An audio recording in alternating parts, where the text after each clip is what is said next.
to kind of give you guys some insight on two programs that's going to be coming down the pike in the month of June that I really think is going to be kind of cool.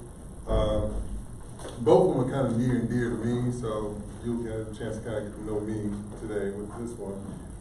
So on June 18th, I'm hosting an event that's dealing with the NCAA clearinghouse. What is that? I'm glad you asked. So my son was, he's a senior in high school, and he was a pretty good athlete. He ended up getting a track and field scholarship at Appalachian State. And so within understanding this, we went through a whole year process of recruiting, official visits, scholarships, and everything dealing with the NCAA. And one thing I've absolutely learned was it's a lot of information, and there are a lot of people and parents as well as young people that have no idea how that process works. And so my objective is to be able to be that liaison and kind of give people some insight on how that works. Now, obviously, some of y'all may have athletes or somebody that may be interested in participating on a collegiate level. This is an opportunity to come out and get some information, get an idea on the whole gamut of that process, because it is very tedious, and if you miss, you literally miss. And one of the things I've said a million times, for every kid that you see on national TV scoring, there are thousands of kids that were just as good that didn't have the opportunity or didn't have the knowledge how to get there. So my job is going to be to kind of help plant a seed and be able to help you understand that process.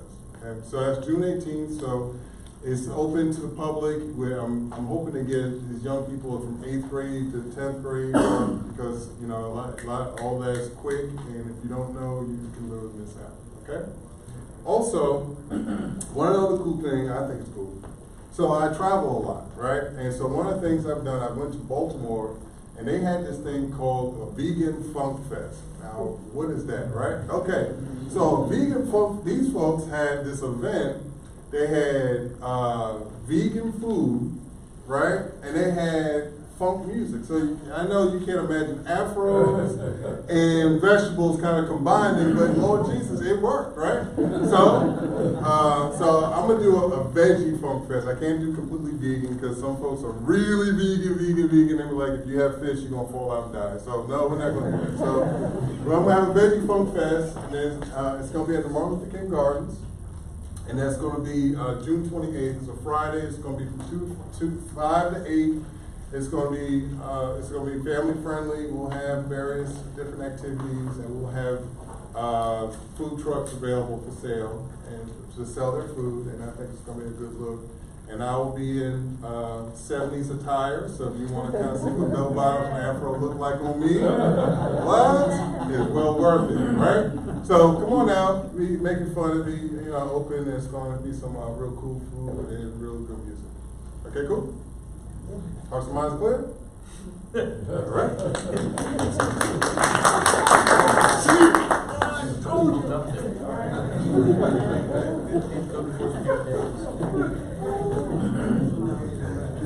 All right, so code enforcement, I don't think he's here today, but as we head into yard length season, that type of mowing the grass type of stuff, their numbers on the agenda. So if you need to call anybody for that type of thing, that's the primary thing code enforcement does.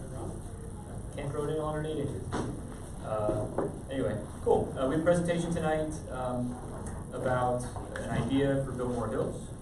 So we're excited about that. Thank you all for coming.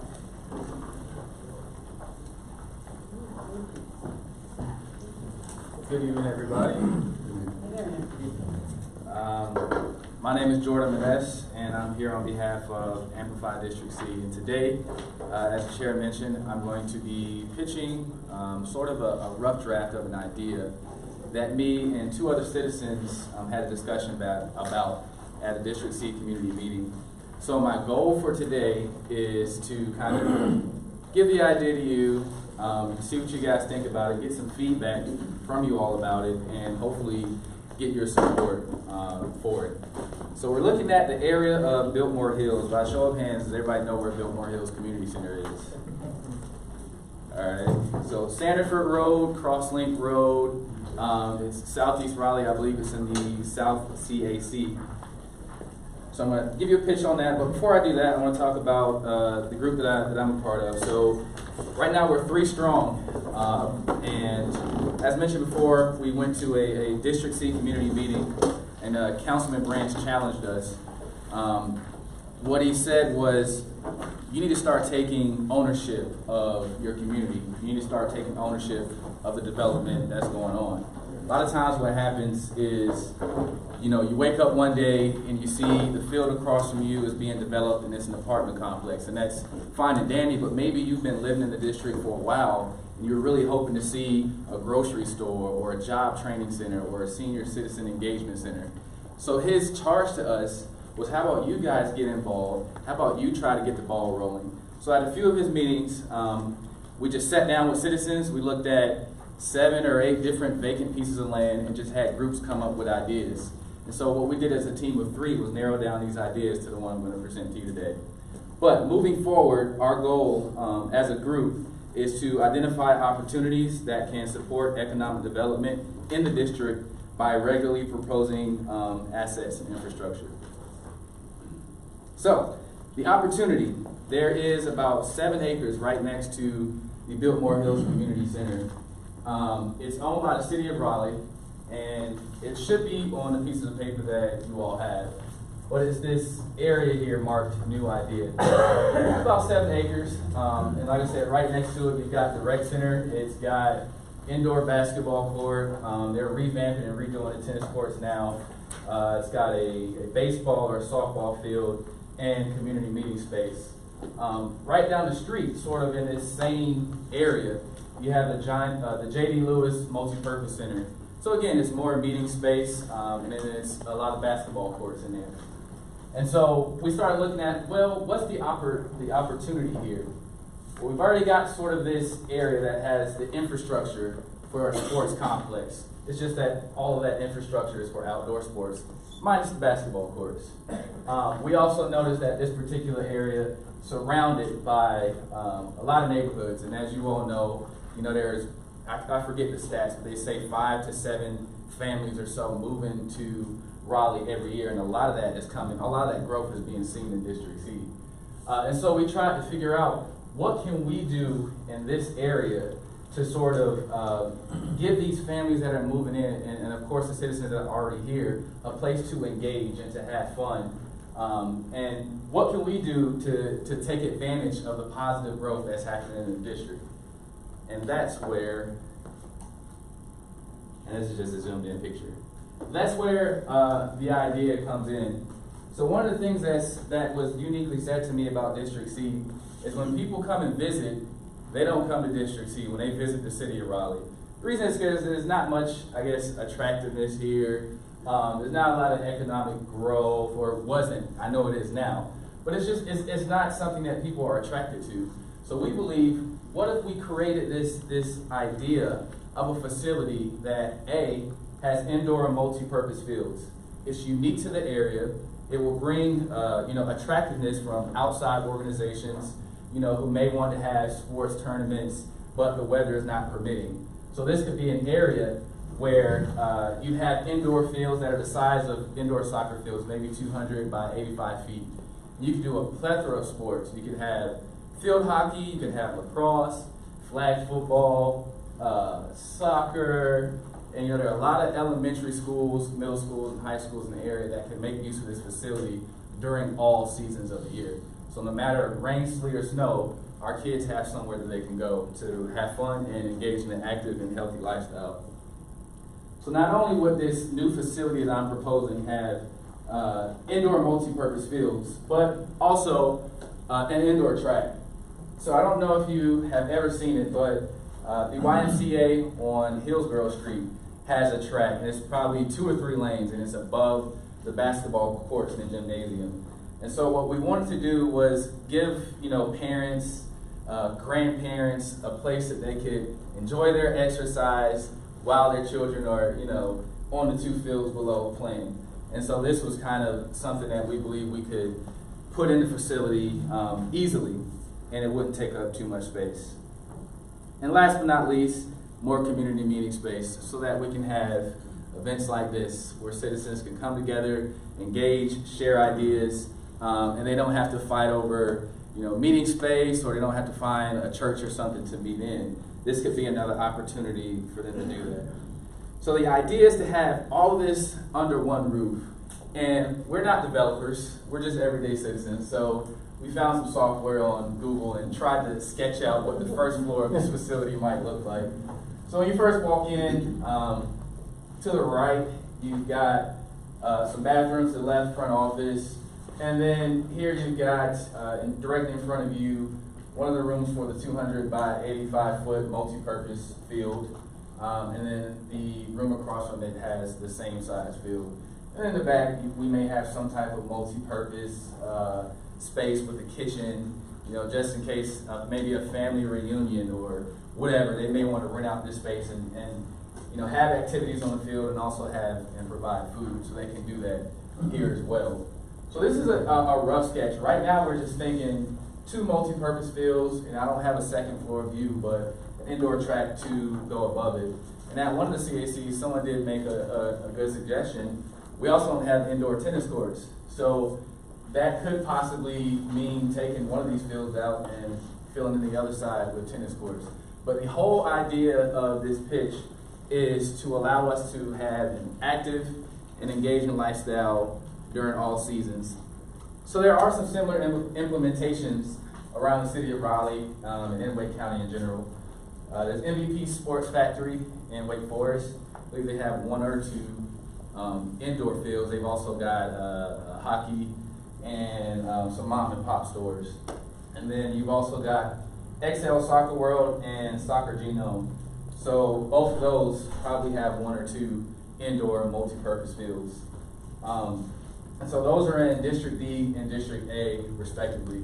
But obviously, the whole pitch of this presentation is to bring something unique and attractive to District C.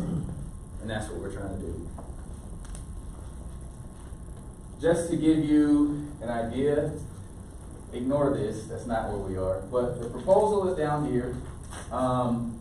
There's Wake Med Soccer Park, XL World, WRL Soccer Park, and Soccer Genome, respectively, and it has the different districts that they reside in. So we don't have anything like this in District C, is all this chart is showing. And also kind of just gives you a general idea of where it might be within the district. So, the outcome, obviously, been beating this one into the ground, but active and healthy lifestyles, a community hub where all ages, all demographics can enjoy, and engage with one another. More meeting space, and one thing I didn't touch on a lot, but this could attract, in terms of economic development, all kinds of sports organizations. Castle, they've got plenty of adult and young adult intramural sports leagues that could possibly rent this facility out on the weekends to just provide some, fun activities and entertainment for the area. And so we were just thinking, go to all the CACs, just present it. It's a rough idea. It's not meant to be fleshed out right now, but just to get general feedback of what you guys might think about it. And I realize it's not necessarily in your district, but is this something you would utilize or that you think could be more attractive within the city of Raleigh? So with that being said, I'll leave you with our contact. It's amp.dcr@gmail.com. It should be on the sheets that I've given you. And also, on the second sheet that you were given, it's just a survey. Very brief, very quick. It may take you 30 seconds to fill out. If you don't mind filling that out, and by the end of this session, coming to see me so we can chat a little bit, and so we can also collect that survey just to get feedback from you. If you don't want to fill out the hard copy, the link to the survey online is also on the information sheet that we've given you. I believe that's it. I do. One of my teammates is here, I don't know if you wanted to add anything else to the pitch or. Great, George. Thanks. All right, cool. But yeah, so that's the presentation. I don't know how much time we have. Do we have maybe 2 or 3 quick comments or? If there's any questions, anybody have? I have 2 very quick questions. One is, what would be the size for the meeting rooms? Would they be larger than this, or do you have an idea? We'd like them to be larger than this, yes, but we don't have anything drawn to scale yet.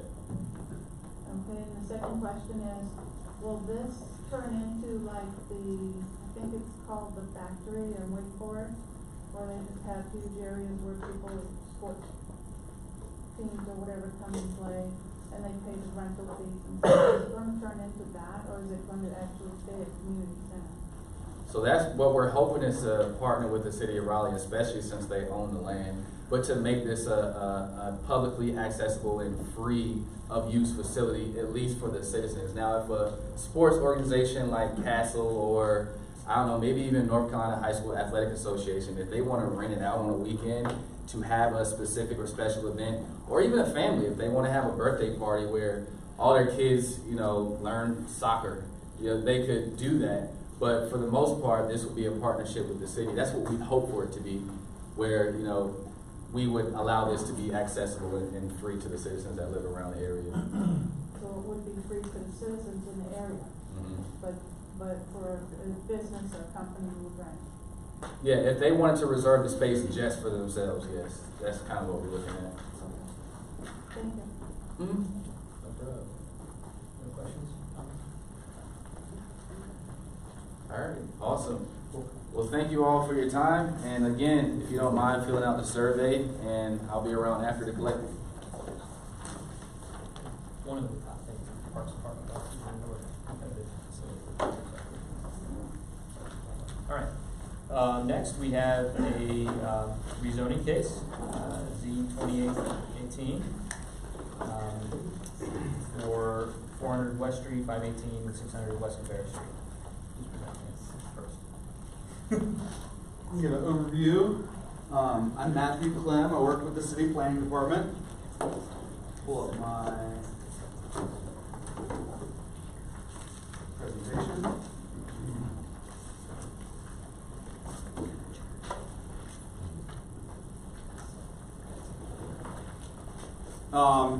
So Z2818 is a rezoning request for about 6 acres. It is on West Bear Street, like Brad said. The request is to change the zoning from industrial mixed use with a 7-story height limit and an urban limited frontage to a PD, or planned development. And what a PD is essentially a custom zoning district that permits a wide range of uses. And I'll talk specifically about what the applicants were requesting here. The development district has a maximum height of 20 stories in a core area, and then the edges of the properties have 5, 6, and 7-story height limits. There's a wide range of uses permitted that are typical of mixed-use districts. The request currently limits the development to 500 residential units, 50,000 square feet of retail space, so the size of full-scale grocery store, and then 350,000 commercial space, not retail. So what they're planning to do is an office tower. You mind if I turn this light off? Maybe you can see this better. Do you know which switch it is? No, just drive. I think all the front, one to the front or the front. Okay. All right, so this is the zoning map. You can see the site here in purple. That's the industrial mixed-use zoning. All of this dark red is downtown. This is Boylan Heights here, in the R10 yellow residential zoning. Just a look at some of the surrounding uses. Currently, the site is developed with just single-story, low-intensity industrial use.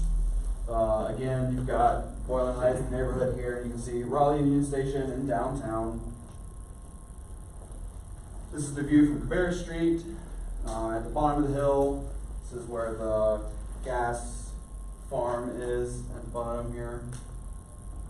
So this is one of the sheets from the Plan Development District, the master plan that is submitted with this type of rezoning. And it breaks the area into 3 tracts. They each have different requirements for how they're built. This line on the front shows kind of where, this is Cabarrus Street, by the way. But for this front portion, it has a 7-story height limit for this tract, and this is where the 20-story height is requested. And then on this tract, there's a 5-story height limit here, and 6 stories in the rear, and then 7-story height district in the back. So that kind of shows the breakdown of what they're requesting in terms of height and intensity. There's also a 3D model or rendering that is submitted, and I have it in my presentation, but it is really illustrative, and it doesn't necessarily show exactly what the PD will look like, but we'll give you a sense of what types of heights are permitted in certain areas, but the configuration of buildings are not locked in by this rendering. So my team in the city manages the 2030 Comprehensive Plan, which is the guiding document for growth and development in the city. And one of the key pieces of policy guidance for that document is the future land use map, and that's what this is. It looks a lot like the zoning map, but it's not the zoning map. The future land use map is a vision of what types of uses should go on properties in the future, whereas the zoning is what you can do there today. So when you come to request a change in zoning, the first thing we look at is, what does the plan say should go here in the future? And that's what this map is. It's split along the property. This red is community mixed use, and this blue is office and residential mixed use.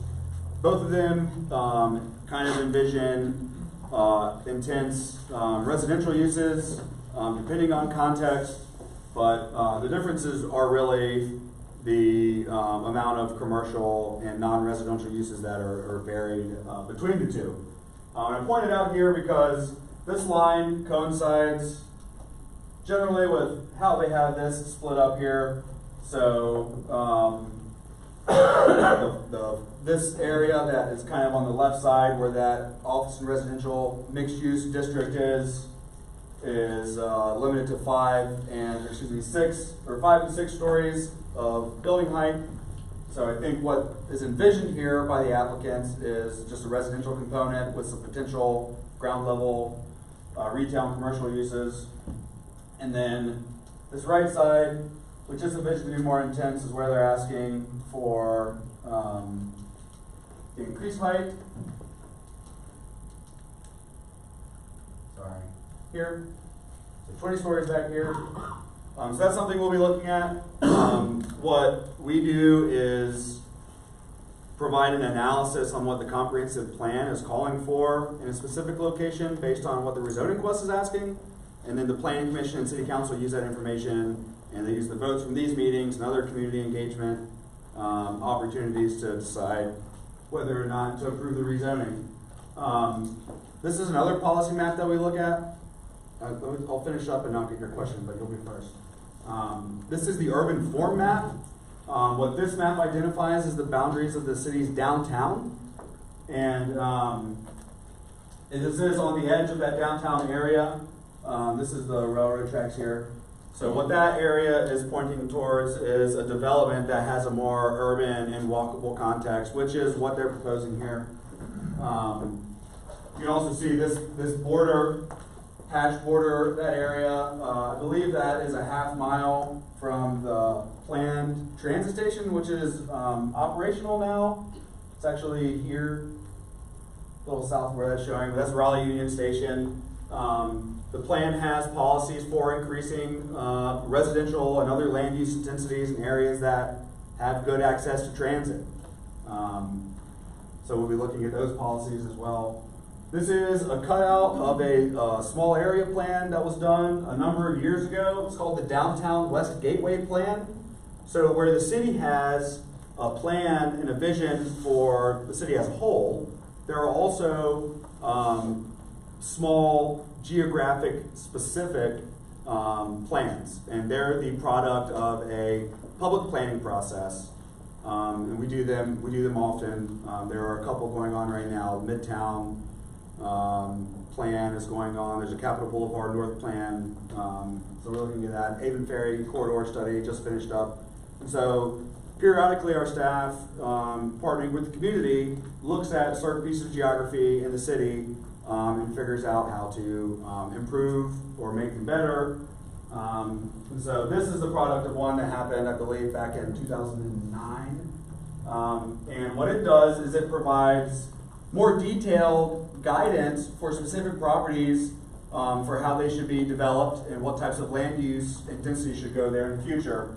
And this area plan is based on the assumption that the Raleigh Union Station, or the future transit station, as it refers to it, is on Hargett Street, which we know it's not. We know it's on Martin Street here. But it identifies this block for the highest intensity core station area. And we know now that the station is actually here, so a little farther south. The areas we're talking about tonight are identified in the Boylan Heights Transition District, which identifies kind of this whole blue area as where more intense land uses you might see downtown should transition to the neighborhood. And it calls for height guidance of up to 7 stories, and from a range of 2 to 7 stories on the property. So that's something we'll be looking at as well in our review.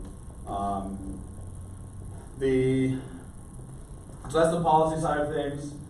This is the rendering that they have provided with the plan documents, and it typically or generally shows rather kind of the heights they're asking for. This is a 5-story height limit here, and 6 and 7 in the back. Here's your 7 and 20-story structures. Again, it's illustrative in nature. Buildings can change and move. Of course, these are just blank extrusions. It will look a lot different on the ground. And so that's that. Where we are in the process is still under staff review, and we're entering the 4th round of review. I think we're very close. There are some outstanding technical issues, one of which is a traffic impact analysis that is under review by the city's transportation planners. And the request will not move forward to Planning Commission review until that has been accepted by the city. And that will likely be probably in June before we'll be at the Planning Commission. But I will update Brad about when we will go forward with Planning Commission review so we can update you here. The Planning Commission is a public meeting, so anyone can come and speak at those meetings. There is an opportunity for the public to speak and provide input directly to the Planning Commission. Similarly, city council meetings are public meetings where anyone can come and speak and provide input on the process. So, of course, you're all please welcome to come and participate that way. With that, I'm happy to answer any questions. 2 questions, going back to the small area plan slide. My understanding is that where there's a small area plan as well as the comprehensive plan, the small area plan takes precedence. Yeah, I think that's a fine way to look at it. I would say more specifically that the guidance in the small area plan is more fine-grained than the coarse-grained guidance of the comprehensive plan. I wouldn't say that one trumps the other or has more weight, but they are certainly all looked at in this analysis for sure. And the second question on that small area plan, it looks like there's also that dividing line down the middle of the site. And I just wanted to clarify, my understanding is that the side towards the west and the south in the residential areas is 2 to 4 stories, and the side towards the railroad station is 4 to 7 stories. Correct? That's right. So the gentleman is referring to this area here, where the small area plan is identifying medium density mixed use. The site is split here, heights to the left 2 to 4 stories, and the right 4 to 7. So what the proposal is substantially higher than that. Yep. When was that small area plan done? 2009. The map was created on October 7th. And how often are they updated? It's a great question. I don't really know. Since I've been with the city for just over 2 years, we haven't gone back to update a small area plan? I think that's a great question. I think also a lot of the information that is here in the policies that are proposed are based on outdated location for the transit station. We don't go back and change or update the plans. I think they are just kind of locked in time from the recommendations that came from the public planning process. So it has not been updated since 2009. And you brought up a third question. Where is Union Station in this plan? Union Station is right here, currently. And the planning for this process was based on the assumption that the hub would be on Hargett Street, which is just on the other side of the block, where the future Raleigh Union Station bus station will go, or Russ Bus is kind of planned for that northern part of the block. Yes? Hi, my name is Judy Payne, and I'm the Vice President of the Boylan Neighborhood Association. And we met and discussed this project. And I think for the sake of time and efficiency, it might be best if I just read an email out from the President about what we had gathered and discussed at that meeting. This is from Caitlin. I don't think she's here. Okay. My name is Caitlin Ward. I'm the president of Boylan Heights Neighborhood Association. We are aware that at tonight's meeting, members of Kane Realty will be seeking a vote regarding the proposed rezoning case Z-2018. The Neighborhood Association would like to ask you to please take our opinion into careful consideration. We've had several meetings with Kane Realty, and while we appreciate very much their dialogue and willingness to help find solutions for our concerns, the neighborhood voted not to approve the proposed rezoning due to the following reasons. 1, we would like to see the improved connectivity through the development between downtown and Boylan Heights. The plan shows an endpoint and trailhead only. We would like to see more connectivity. 2, we are concerned that the plan ignores both the comprehensive and Southern Gateway plans by not providing height transitions and setbacks on DuPont Circle. We are also concerned about the transition from our residential neighborhood into the development. 3, we feel that the traffic and exits on DuPont Circle and Cabarrus Street have not been thoroughly considered. A major concern that we have is the impact of the number of cars entering and exiting onto DuPont Cabarrus Street without any proposed traffic calming effort changes. 4, we would like a review of road connections through the neighborhood and how the roads in our neighborhood will be impacted by more traffic. 5, the plan does not currently limit any use for retail space. While the plan says it generally supports community retail interests, we would like to have limits on uses put into place to address noise concerns. 6, we would like to request a stormwater study be done that takes into account the issues already happening downstream. We ask these results be shared with the neighborhood. The environmental impact of this project is very important to our neighborhood. And 7, lastly, we would like to request a neighborhood meeting space be considered in the design plan of the development. Our current neighborhood meeting space is located at the site. We would appreciate discussions continue with us about how to be able to keep a space for our neighborhood. We feel that it's important that our neighborhood vote be brought up at the meeting tonight. Thank you for your time and attention. And I did quite a bit of research on it, and I suppose we could get into the details, but you know, of course, with any group, there are differing opinions within the group, but that was our general consensus after a fair amount of discussion.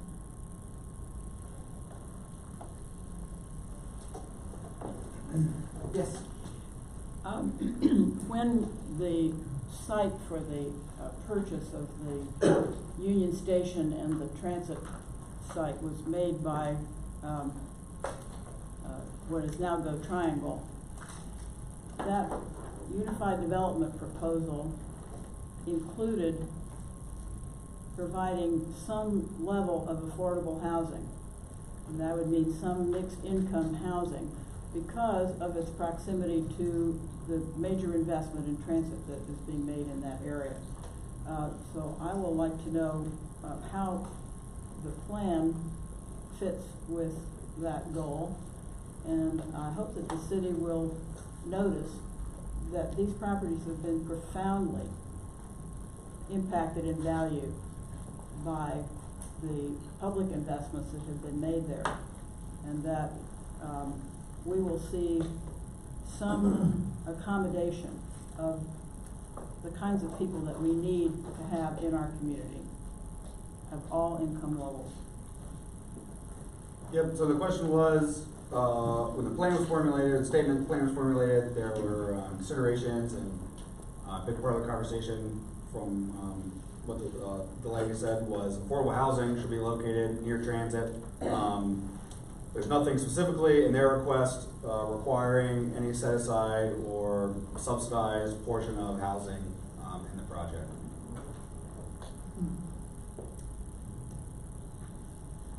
I don't know if you can better answer this as a developer, but I was looking through the previous proposed zoning and the one that is presented for tonight. And I don't know whether they're gonna do a presentation or we're just gonna. Yeah, they're here to speak. I'm sure they can answer any questions you have. And the previous proposal had a building height of 7 stories with a maximum height of 90 feet. The latest proposal has a maximum of 7 stories and 100 feet, and a maximum of 6 stories and 90 feet. So suddenly 7 stories has gone up 10 feet and 6 stories is now the same as 7 stories before. I'm just curious as to what the city standard is for that, and sort of sleight of hand going on here where we've got less height but the same height. Right, so the gentleman raised a point of changing or some discrepancy in height in stories and height in feet. The city's development standard provides both. Zoning districts have a maximum story height. They also have a maximum height in feet. And yeah, so I think there is the purpose that they have too is that different development types have different needs for floor-to-floor height, whether it's a parking deck, residential structure, an office, or other type of retail or commercial structure. There's a little variation in their floor-to-floor height, but for the specific reasoning why it changed from one plan to another, I do not have the answer to that question.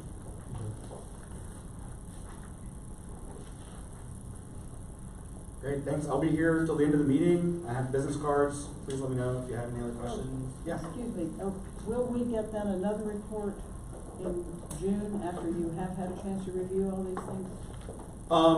Yeah, so we have reviewed most of the document, and there's more back and forth happening between planning and engineering staff and the applicants. So we can come back. I don't, it's really up to you. I believe that the applicants are requesting a vote this evening. So our analysis is not complete. We will present it complete to the Planning Commission when that meeting occurs and once their review begins. But that likely won't be until next month at the earliest. So, yeah.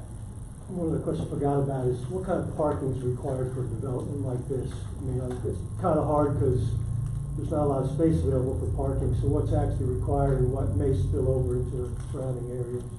Yeah, and I think they can maybe talk to what their needs will be for parking, but there is a standard based on the type of use and how big and how many units and that type of thing. That's all specified in their proposal, but there will be no actual parking count until a building permit is brought in that says exactly how many residential units, how much commercial space there will be. But they are required to provide a minimum amount of parking based on the use.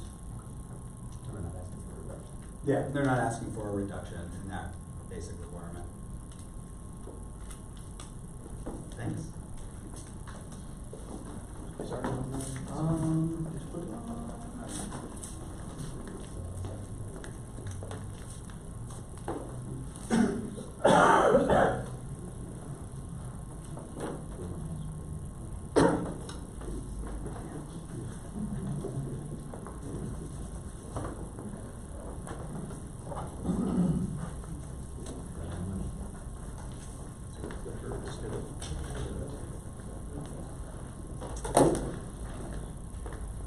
Hello, thanks for having us out this evening. My name is Bonner Gaylord. I'm Managing Director of Operations at Kane Realty Corporation, and I'm here with TJ Behringer, who's Managing Director of Development. So I handle all the developments afterwards and also am involved in the design and early on process, and TJ is involved throughout and also handles all of our development work, so he has better intimate knowledge of the case that we're presenting before you tonight. And I can say that I served on the Planning Commission, on the City Council, and we're at a somewhat different meeting tonight than we might typically be in a CAC. Typically, there's a developer who is looking for a rezoning in order to be able to move forward. And the zoning that we have currently on this site is a 7-story zoning. And the economics between the 7-story zoning that's currently there and what we proposed are very similar. They're essentially the same. So this isn't about us trying to amplify the density on the site. This is actually lowering the afternoon trips based on staff's analysis, and we're essentially trying to shift the density that's currently allowed. We're intending to shift it away from the neighborhood towards the downtown, towards Union Station, and we feel like that's in the best interest of the neighborhood, allows us to do a project that we're all proud of as developers, that the whole downtown can look at and enjoy as a new signature project in our downtown. But we also, if you all disagree, and the council disagrees, and you know, it very well may be, you all know the city council listens very intently to the CACs, and so we're not sure if we're wanting to proceed with this or not, and we want to know if y'all want us to proceed with it or not, because there really are 2 options. It's a more contextualized planned development district that allows for 5 stories with significant setbacks going up to 20 stories near the downtown, or 7 stories across the whole site where we'll be required through the UDO to build right up to the road. So these are the choices that we're weighing tonight, and I hope y'all will see that what we're proposing is a better alternative. So quickly going through it, we went through a long process to listen to the neighborhood. We live here in town. I was born here, TJ moved here when he was 1, and we've gotten over 167 online responses, held I think 10 neighborhood meetings to listen and try and reflect back, and then we've tried to figure out solutions, tried to figure out more contextualized, nuanced approach to how to develop this site. So we're at the phase 3. We had original meetings with neighborhoods and to collect the feedback. Then we went back to the neighborhoods and neighborhood groups and said, here's what we heard. Are we right? Are we on track? And then lastly, we've provided solutions, and that's where we are today. So we want to hear if you don't like our solution, if you're not going to support it, and we just need to go to the 7-story. That's what we're here to hear tonight. We heard 4 major themes: connectivity and greenways, retail uses and community amenities, neighborhood transitions, and traffic and transit. The solutions that we provided for each one of those are, in terms of connectivity and greenways, we're going to build out 14-foot sidewalks around the entire perimeter of the site with street trees, offering a trailhead for the Rose and Garden Greenway for a future connection to Dix Park.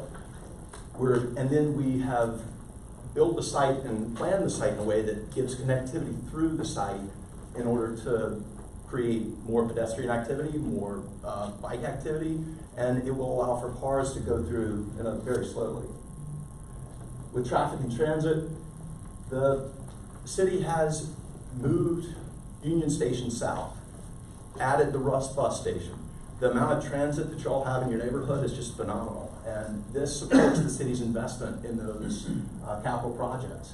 Additionally, as I mentioned before, this project, under the current plan, has lower afternoon trips than the current zoning would allow, and so therefore you'd see less traffic than the current zoning in the afternoons when it really matters, when kids are wanting to play and other things. And could we do a quick update on the TIA right now? Yeah, hey, I'm Kevin Dean with Killing Horn. I'll stand back here if that's okay. We have submitted the TIA to the city. I just gone through review, and this afternoon we got an email from Mr. Bobby Kroom, who's Senior Transportation Engineer, who says they have concurred with the findings of our analysis. So the TIA is complete. May not have made it into an official staff report as everything gets wrapped up, but it has been thoroughly reviewed and approved by the city. So we've gotten the TIA approved. The city agrees with our analysis. In terms of retail and community amenities, the use of height, by increasing the height on the downtown side, it allows us to create open space and separate the buildings and move that density into the vertical structure. And that gives us greater access for all of you all. It'll be public open space where we can have events and other components. And then we add retail and restaurants to be able to activate the neighborhood and make more amenities for you all. In terms of neighborhood transitions, as I mentioned, the current zoning of 7 stories requires us to build as close to the road.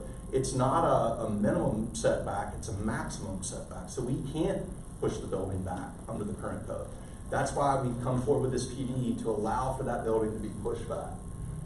The height of 4 or 5 stories along Cabarrus lowers the structure by 2 stories and then pushes it back in addition to that and adds a significant amount of articulation by requiring an average setback that's above the minimum setback. So in order to do that, you'll see in our design, it requires for us to zipper stagger the building and give it more attractiveness and a lower sense of scale from the road. So this is what we came forward with initially. And it was 20 stories back towards the railroad, 7 stories around the perimeter.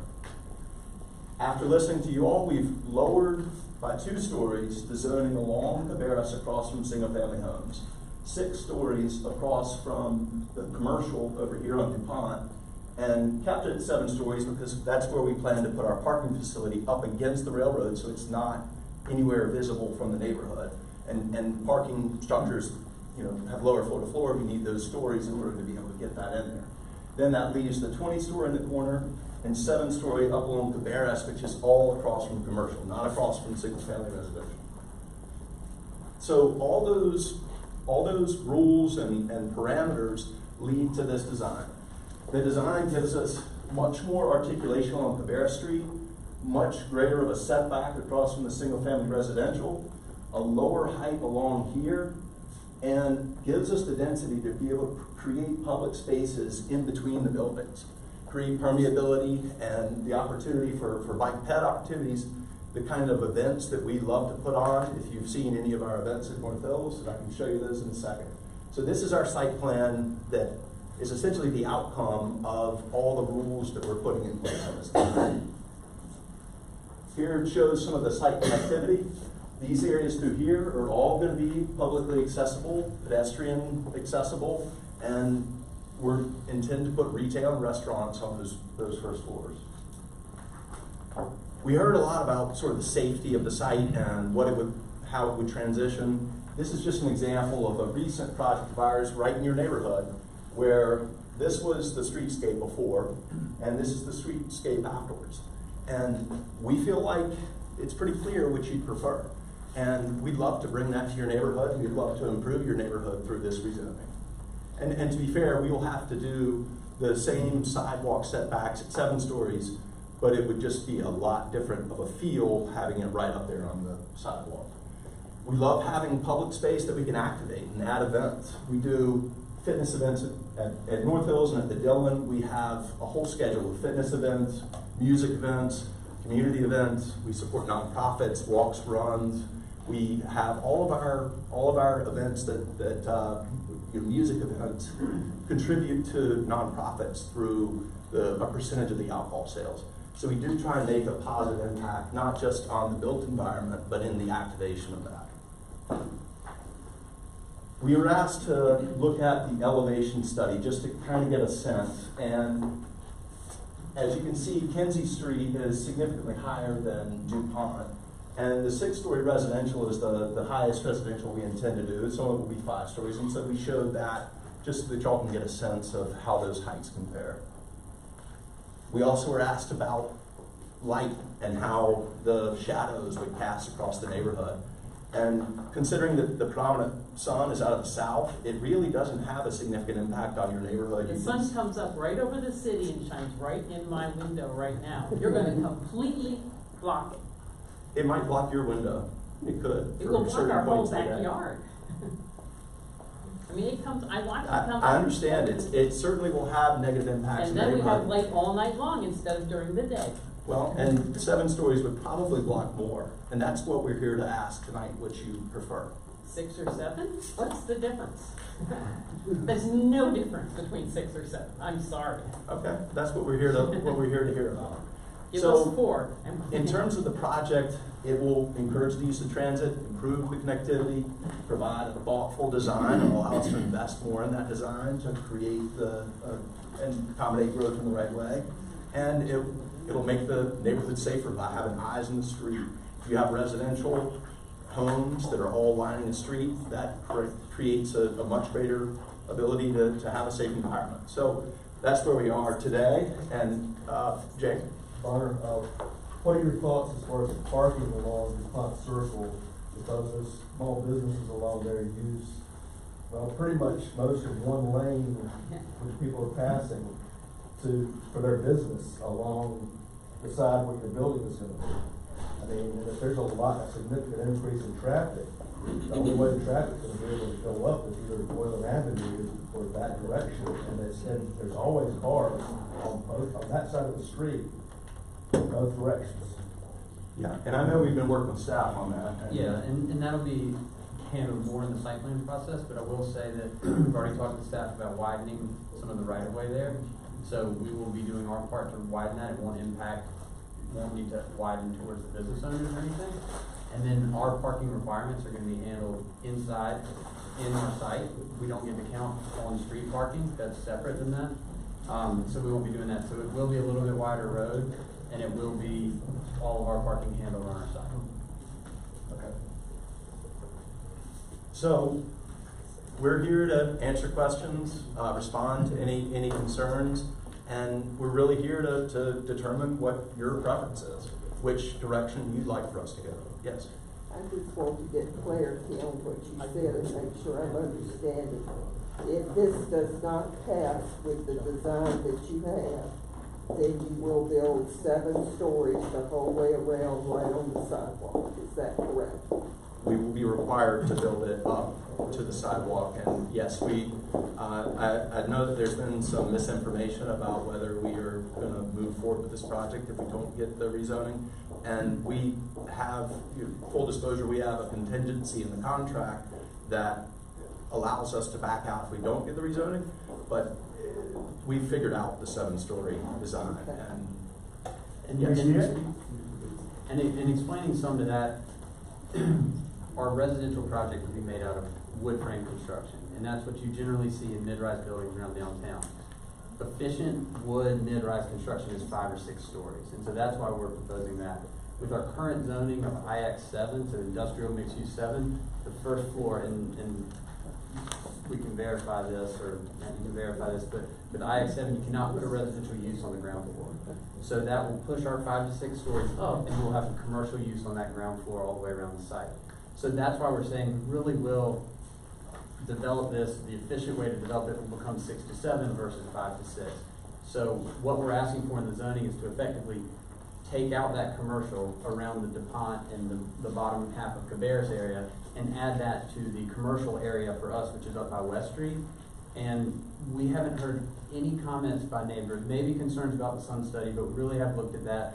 And yes, at sunrise, any building can block another building, but by the time you get to 10, 11 o'clock, it's not, there's not a sun issue. And besides that sun question, we haven't heard any concerns about the 20-story building. We've been hearing that Boylan Heights neighborhood, the neighborhood in general, would like to go to 2 to 4. But what we really have listened and we really have thought about it, we're currently zoned for 7, and the economics don't work at 2 to 4. That's pushing too much residential out. And so what we've said is we can go to 5 to 6, and that's what we're here to discuss is that, or we will be required to build 1-story commercial, and then we'll do efficient residential on top of it. So that's where we stand on that, just from a construction aspect. Why don't you put both the properties on West Street, propose those being 20 stories, so one at 7 and one at 20, and then still abiding by the comprehensive plan along the DuPont Circle in West Cabarrus to go to 2 to 4. I don't see, if you can get the same number of units in, how would you even consider that? So the first concern we heard from the neighborhood was traffic. There are people that are worried with the 2 to 4 stories, but the main concern in the public opinion surveys are traffic. And the main driver of traffic is office density. So one of the major things we did in our zoning, in our PD zoning, which our current zoning doesn't have, is added a cap of commercial, so office use. We don't have a cap under the 7-story current zoning. So we've added that cap, in an effort to explain the max traffic that we would create and limit that. Honestly, 2 20-story buildings would be much more square footage, so that would end up being 20,000 to 30,000 feet times each one, and you get above where we would, that height wouldn't be helpful anymore to us because it would cause too much traffic, and that would be another issue. But it would push the traffic away from the neighborhood. And over by the Closer train downtown. station, Well, which is what you're that- arguing about. The traffic would be much more significant with that type of development.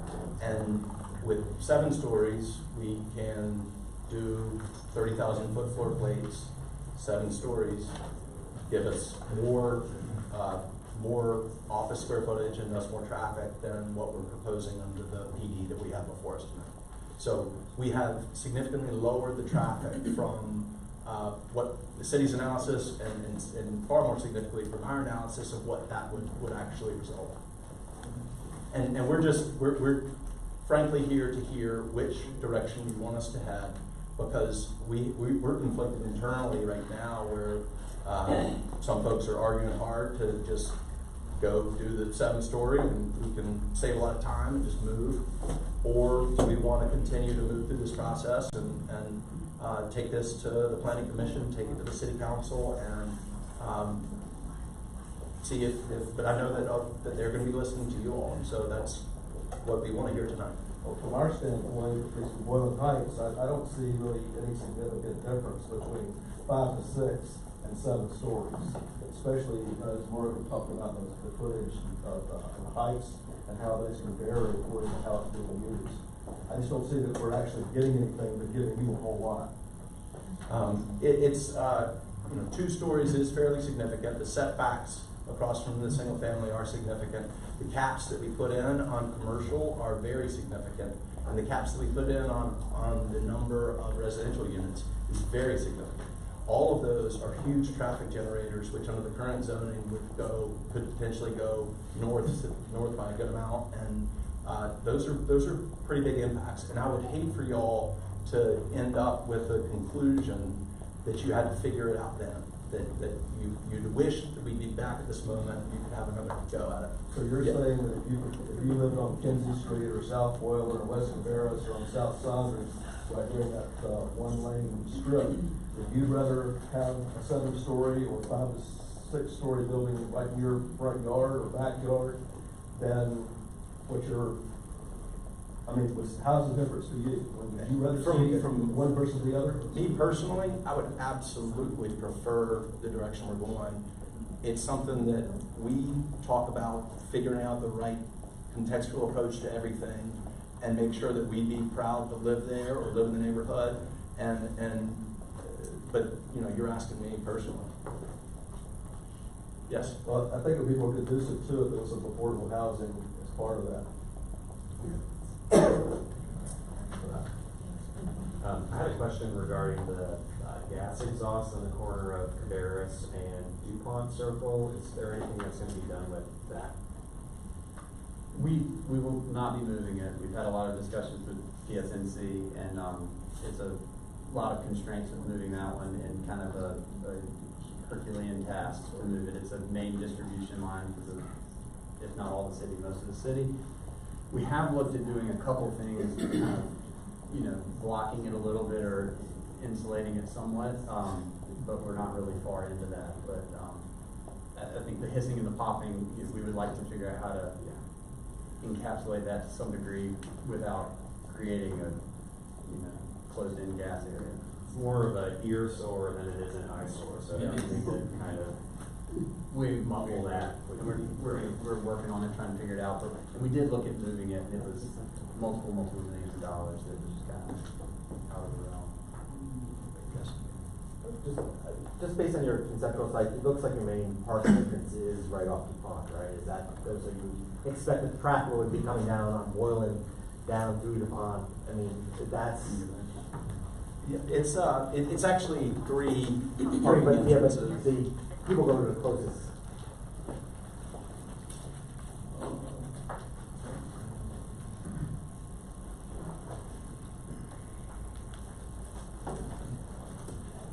All right. We currently have plans of a parking entrance along West Street as it enters into here. Then Cabarrus would go back to sort of the same point back here, and then DuPont up here. All that has to be worked out in the site plan, but that's our direction right now and how the site's organizing in our current plan.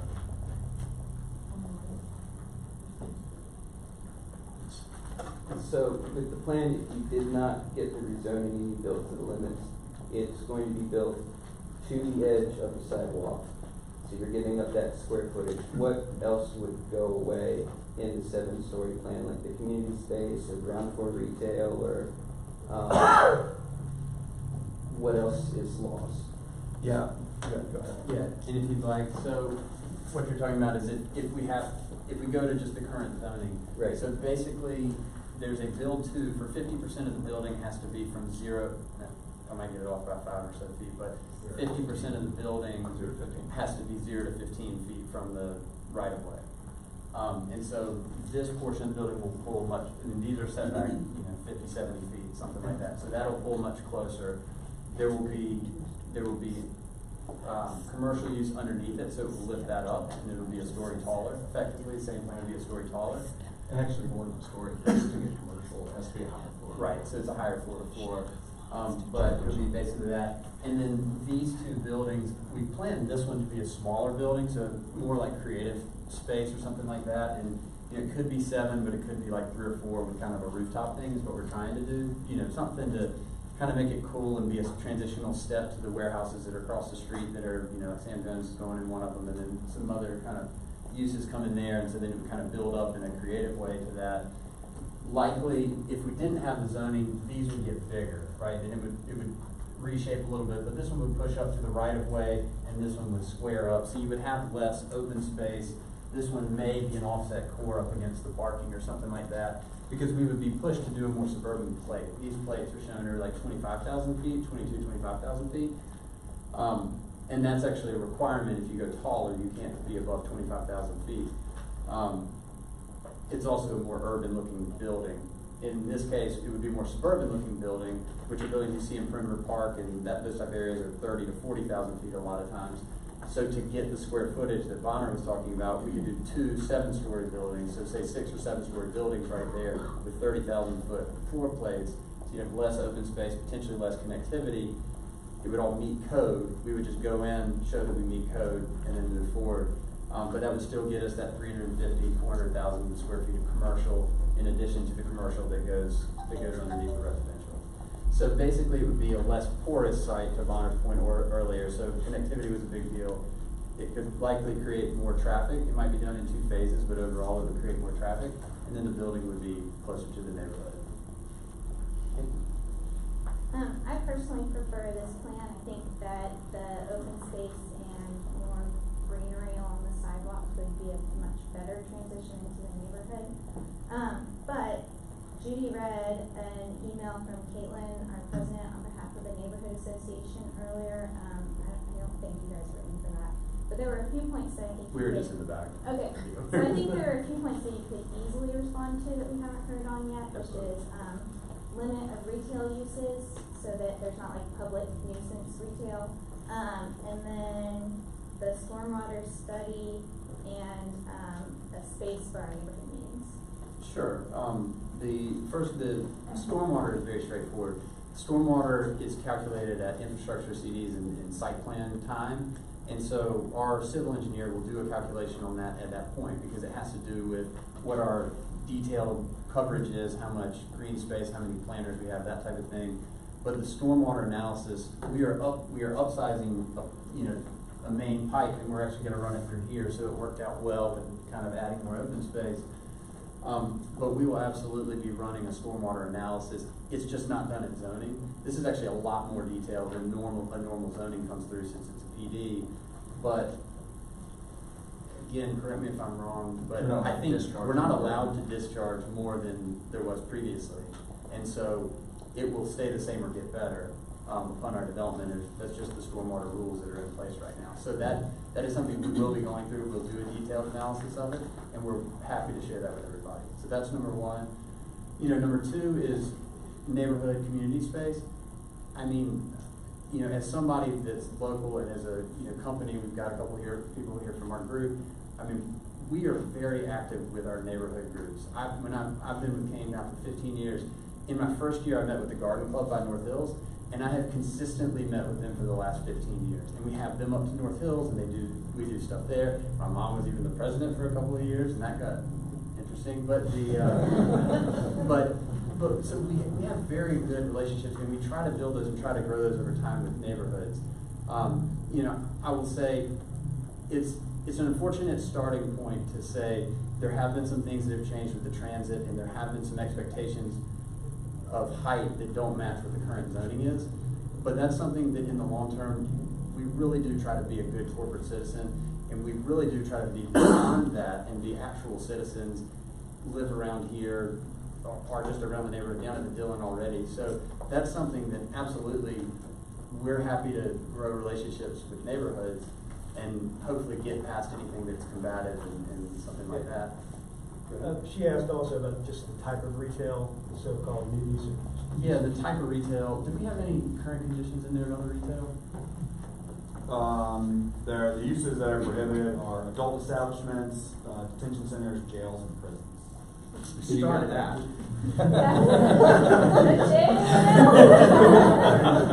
Unless you all disagree, we could.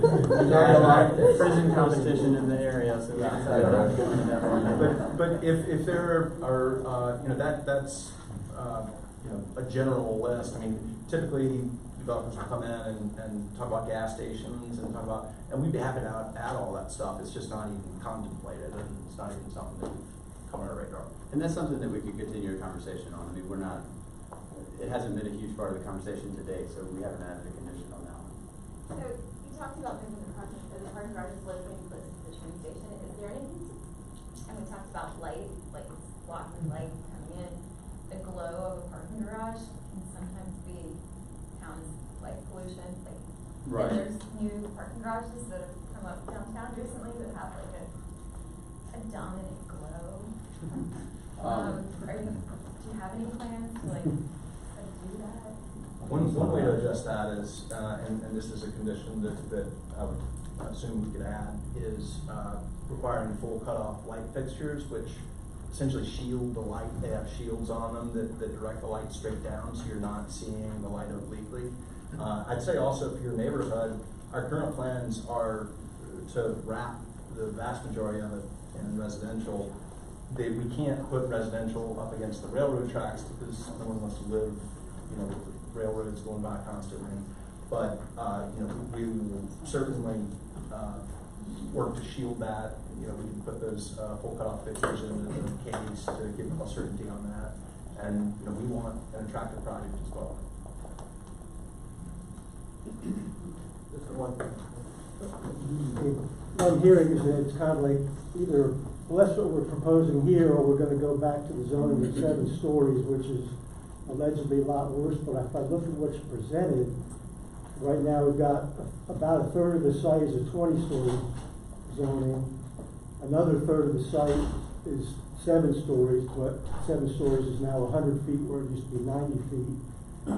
Then the remaining third of the site is 6-story, which is now the same height as 7 stories used to be, with a little strip of 5-story along Cabarrus. So I don't see like we're losing anything by going back to 7 stories, because pretty much we're that or 20 stories now. Am I missing something? Yeah, I mean, I guess to be clear, the height was the 7-story 100 feet really came from this area. If we end up building so office building floor to floors are generally about 14 or 15 feet. So to do a 7-story office building, it's hard to do that. You can do it, but it's harder to do it in 90 feet. So really that's what we were addressing with that 100. Residential, on the other hand, is about 10.8 to 11 feet floor to floor. So if we do a 5-story residential or a 6-story residential, let's say, that's going to be 66 feet, maybe 67 if you do a 10-foot top floor or something like that. So it's really not, there's really not sleight of hand, and it wouldn't make sense to do 12-story floor to floor, 12-foot floor to floor residential units. The residential is governed by the stories, where really office and commercial tends to be governed by the height. So But that's the what. zoning doesn't dictate whether it's gonna be residential, commercial, anywhere. It's the height and the stories that dictates. You could put commercial along DuPont if somebody else picks up the site after it's rezoned, correct? I missed that last part.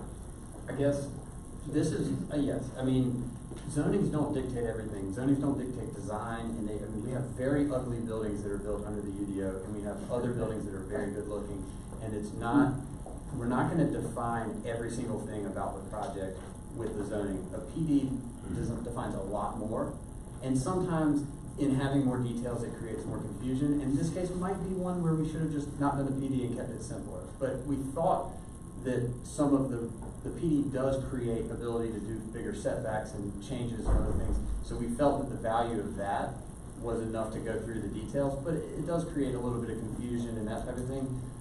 But the PD zoning is a lot more restrictive and kind of dials in what you're doing more so than if this was a general DX zoning.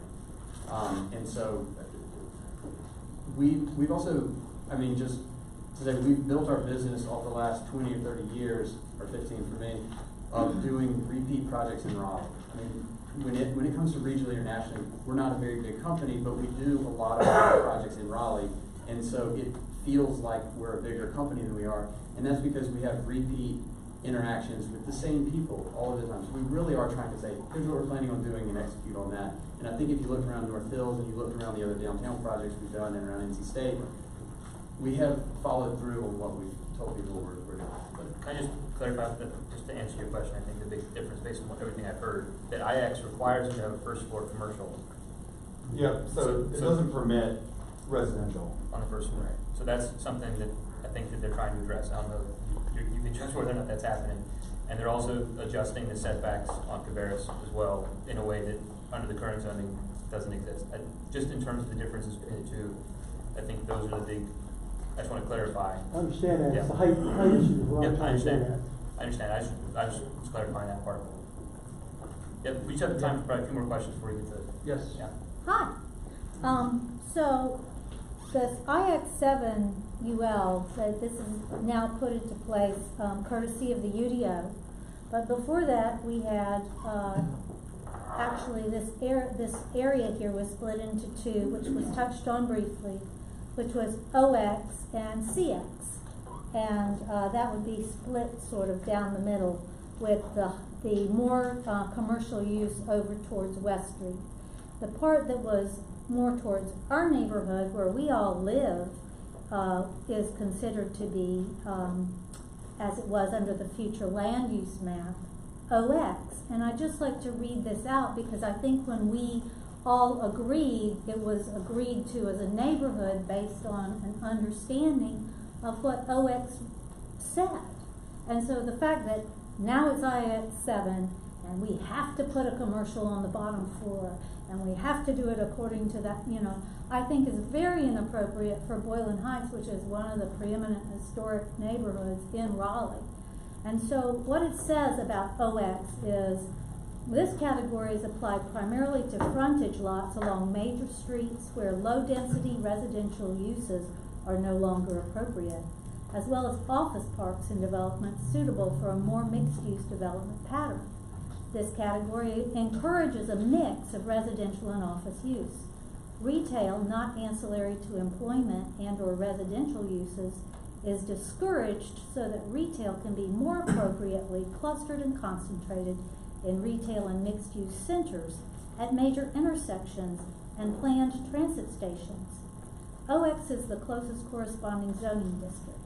Heights would generally be limited to 4 stories when near neighborhoods, with additional height allowed for larger sites and locations along major corridors where adjacent use would not be adversely impacted.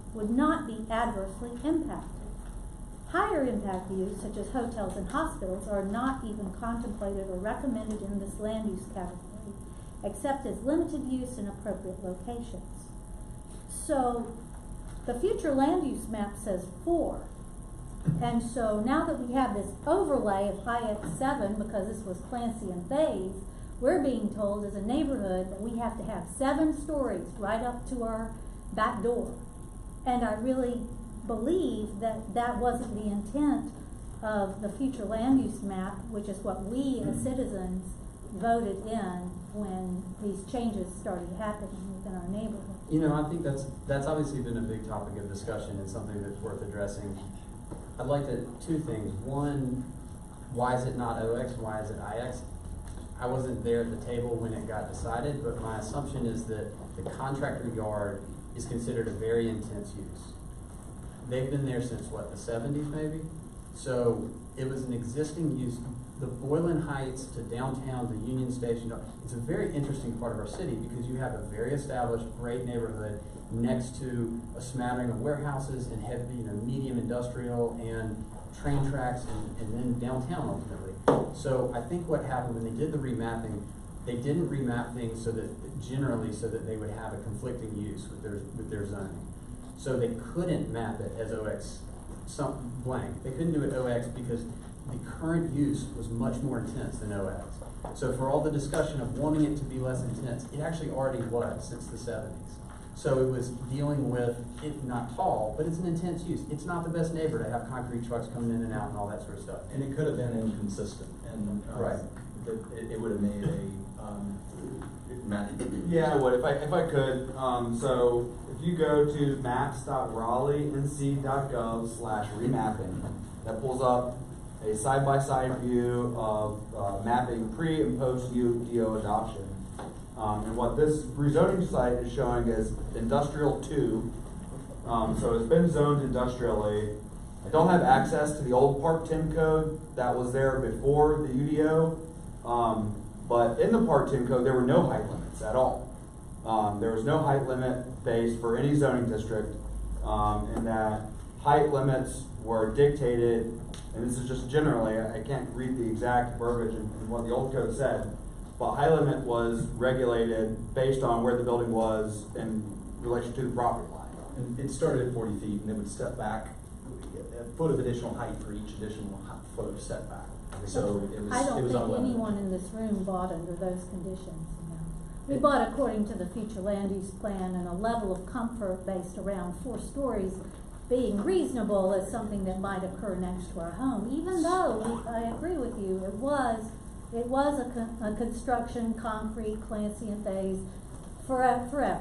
Right. Yeah, and they had to map it to something correspondingly in That's order to get what the happened. UDO through. I just wanted to clarify that Right. the zoning was industrial, Right. and when we remapped the UDO, it was the best fix or fit to emulate the old legacy zoning district within the new code.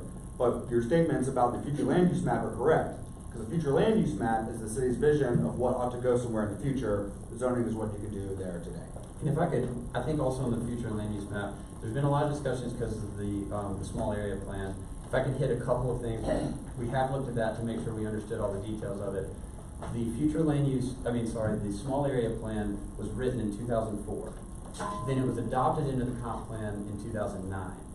In 2012, the city moved basically the Citrix deal happened, and the city moved the Union Station down to where it is, so a block and a half down, from where Citrix is, down past Rust Bus to where it currently is. The future land use map and the small area plan contemplate several blocks around it as being much more intense transit use than they otherwise would have been. And that's just how the maps are set up. So what has happened is that the maps haven't been updated. The maps don't show Union Station lower. But the way that the planning was working when that happened was that putting the main multimodal station for Raleigh 2 blocks down would push the intensity further south. And that's just how that planning would work. So the 2 to 4 stories, what I'm seeing is that 2 to 4 stories was then mapped as 7 because that's what was going on there. So Not that's the necessarily. existing. Mr. Chair, that's an considering add-on. we're at the time for adjournment right now, and we still have 2 more rezonings on the agenda, I'd like to put forward a motion to, what do we call it, recommend the rezoning and vote that up or down. So recommend approval of rezoning case Z2818. There's a motion and a second to vote. So the way votes work is that if you are a resident of the CAC, you can vote. If you're not, glad you're here. but you can't vote. All right, so we will do this by hand. So all those in favor of this zoning case, please raise your hands.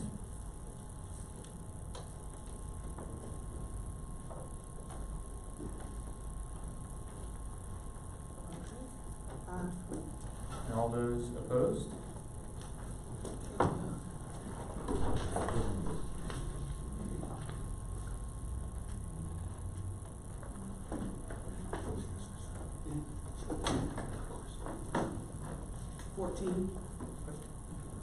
Unfortunately, we recommended non-approval. Understood. Thank you all for your time. Thanks, Matt.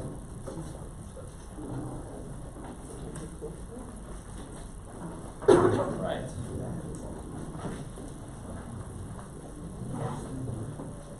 Rezoning case on P Street. This is a little outside of our jurisdiction, a little further north.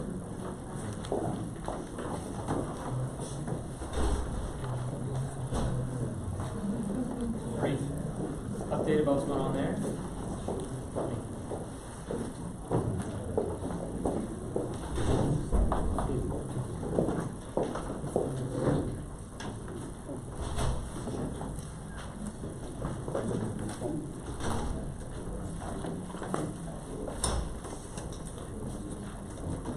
Good evening. As was just mentioned, I'm Tom Johnson with the law firm of Williams Mullen. I have Adam Tucker here and Landon Zimmer here with Zimmer Development.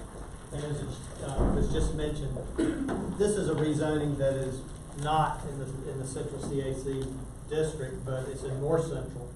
But it's very close to Central, so we wanted to come and share it with you, just to share the information with you on an advisory basis and let you know what we're planning on going forward with. The application is in the process of getting finalized this week, and there'll be a zoning number available and all of that, but we don't have that yet because one last thing we've got to get together. But that's where we are at this point and why we're here. What I'd like to do initially is have Adam's going to come and just explain a little bit about Zimmer Development, so you're familiar with them, and then I'll go in and go through some of the presentation. Again, I'm Adam Tucker. I'm the Director of Development for Zimmer Development, and I'll keep this real short because I know it's getting late. But Zimmer is based out of Wilmington, North Carolina. It's a family-owned company. It's 3 brothers and a sister. They also own Reeves Jewelers, which you may have know about. One brother runs the jewelry company, and one brother runs the development company. One project you may be familiar with that we've done is Mayfair in Wilmington, North Carolina. It's similar to North Hills. Developed that, and it's been really successful over the years. We've done over 100 drugstores up and down the East Coast. At one time, we were Food Lion's largest landlord. We don't do a lot of advertising. We just got a website like 2 years ago. so we kind of fly under the radar. This project for us will be something that will be kind of our premier project.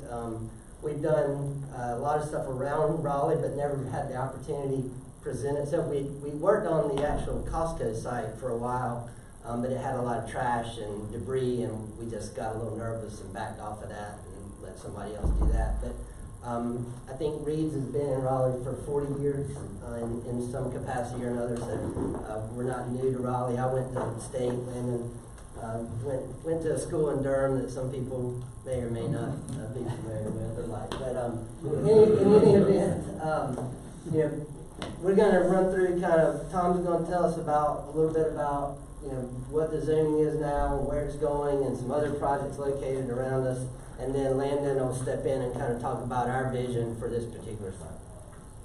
And again, we'll be cognizant of how late it is. Basically, the proposal is this is at Capitol and P Street. It's on the east side of Capitol Boulevard as you come in from the north into downtown. The zoning proposed is to be changed from IX12 to DX40SH, which is shopfront. This property is in the downtown center. It has frontage both along Capitol Boulevard and P Street, plus an access from Capitol Boulevard from Johnson Street. The 2030 plan looked at this type of development along transit emphasis corridors in downtown core, which allows for buildings up to 40 stories. In this case, an urban frontage would be applied to this property, as well as, again, being a focus on the transit-oriented area. The proposed rezoning does request a shop front urban frontage and provide for development with street front, pedestrian accessibility to retail and commercial uses. With parking, in this case, what we're proposing is to put parking behind the structure. This proposed rezoning would allow for more live, work, play, connectivity opportunities in downtown, offering additional commercial, retail, and residential development along an evolving section of the Smoky Hollow area. The parcels are currently being underutilized. This property is currently vacant and will be redeveloped. It's a combination of existing property that's there that's under contract from the existing owner, but also part of it is part of CSX right-of-way that CSX is willing to sell at this location. So it's right along the railroad, between the railroad and Capitol Boulevard. Obviously, there's several major transit arteries in the area, plus Capitol Boulevard being a major focus of transit in the area. This future land use plan, just wanted to show you, saw the focus on that just a moment ago, but we're in the central business district area in the future land use plan. Again, this goes and looks at the transit corridors. Again, Capitol Boulevard is a major transit corridor. We talked about transition earlier. You were talking about that with Boylan Heights. The good thing about this development is it's not in one of those areas that needs to transition to single-family residential. It's on major corridors. So this type of development is more appropriate for that area because we don't have to step down to the single-family residential. Let me let Landon talk a little bit about the site and the site plan. Sure. Just so this is a little. Let's turn sideways here a little bit, but this vertical line right here is P Street, and as you all know, or maybe that'll be upgraded soon. Going left to right would be Capitol Boulevard, where the improvements are still being worked on there. And you can see the round circle. It's a turnaround for the railroad that they're retaining. So this is going around that, and that's where they would turn the trains around, and they wanted to hold on to that. Yeah. So there's an old roundhouse here. That's the turntable within the roundhouse. It's a contaminated site. We're in the brownfield. We applied to go to the brownfield program, and should probably hear the next week that we hopefully will be accepted. The figure that goes up to the left there is currently a wooded area on the site. And you can see that better from this. You see the wood. Again, this is shifted. This is looking toward downtown to the south from the north. You can see the turntable, and you can see the wooded trees. So, you go ahead. Yeah, essentially, this is, just to orient yourself, this is where the Publix is going, the downtown Publix. Downtown is that way. And so we're essentially talking about coming around this area. This is not part of the project at this time. West Johnson Street is a public right-of-way that will remain intact. This is P Street, and you can see this is the new Capitol Boulevard bridges that are being put in place, and once those are operational, this will be demoed, and that traffic ramp will come in essentially where that is today. And an important part of the connectivity or in dealing with CSX is that the Zimmer development has an agreement to be able to do a crossing either above grade or below grade across the railroad track to the state government complex. So that enhances the pedestrian connectivity in the area. And we've also talked with CSX a little bit about the trestle that runs across P Street, doing some type of upgrades to that. I mean, certainly lighting, sidewalk upgrades, but even going as far as doing some public artwork or something that makes it less intimidating for pedestrians and makes it more of a feature that draws you in versus somewhere you're kind of like, I don't know if I want to go under there at night. And so we haven't got any details on that yet, but we're working on another project in Richmond, and we had the architect just do, they just sat down, set a couple people in a room and did 20, like a charrette for like an hour with 20 people, and they all came with ideas, and so it's something that we're interested in pursuing here too. And again, this shows what's surrounding this area and the opportunity it provides to this development. The red star is, of course, where this is proposed. You know, as Adam pointed out earlier, the proximity of the Publix. There's a proposed 20-story hotel in the area, Seaboard Station, Peace, government offices, Glenwood South. And you can see it all surrounds, and our goal, and Devereaux Meadows Park is in the area as well. So our goal is to have connectivity for all of that, and to have not only use of mass transit, but to make sure that we're able to use pedestrian activity and encourage walkability in the area. I'll let you talk about it. So, this is just a concept. This is just what could be. Why do we want 40 stories? We're looking for the unicorn. And whether we get it or not, you know, time will tell. But we're looking for a Fortune 100 company that wants to have a headquarters in downtown Raleigh. And they're going to want a signature building with some height, some identity. One thing you may or may not know, if you're RDU and you Google the state offices or, you know, downtown Raleigh, most of the time the map is going to bring you down Wade Avenue. It's not going to bring you around South Saunders Street. So what that means is people that are visiting Raleigh, when they come down Wade Avenue and get off on the new interchange and turn that corner and look at downtown, this will be the first thing you see. It will frame the gateway to downtown. So there's a number of reasons why it makes sense here, but location, and another thing that's important to realize is this area, which you know when you come down Capitol Boulevard, is quite a bit lower than the central downtown area. So even though it's going to be 40 stories, yes, it'll be tall at, you know, when you're sitting right below it, but in the grand scheme of things, the skyline of Raleigh, you know, from a distance, it won't stick up, you know, as much as you think it may based on the topography coming down the hill. We're going to have some element of mixed use, just like the prior case talked about. We'll have some type of first floor retail or restaurant, or, you know, some type of mixed use environment there. We're looking at trying to do some type of open space midway up, just to give workers the opportunity to have somewhere to go outside and not have to go down the street level. And the other part of that is that green area that's in kind of the finger that's stuck up, that we're looking at possibilities of just leaving that as open space as an amenity to the area, just because it makes sense to do that, and it provides a buffer to the railroad and that sort of thing. So here's some other kind of views, looking at the same thing, where you could put retail and restaurants below, and have the open space above. And again, this is just concept. This is just to give an idea of what it could be. If you have a tenant like Adam was just talking about, they're going to want to have a lot of input into what it looks like, because that would be their building. This is again another view.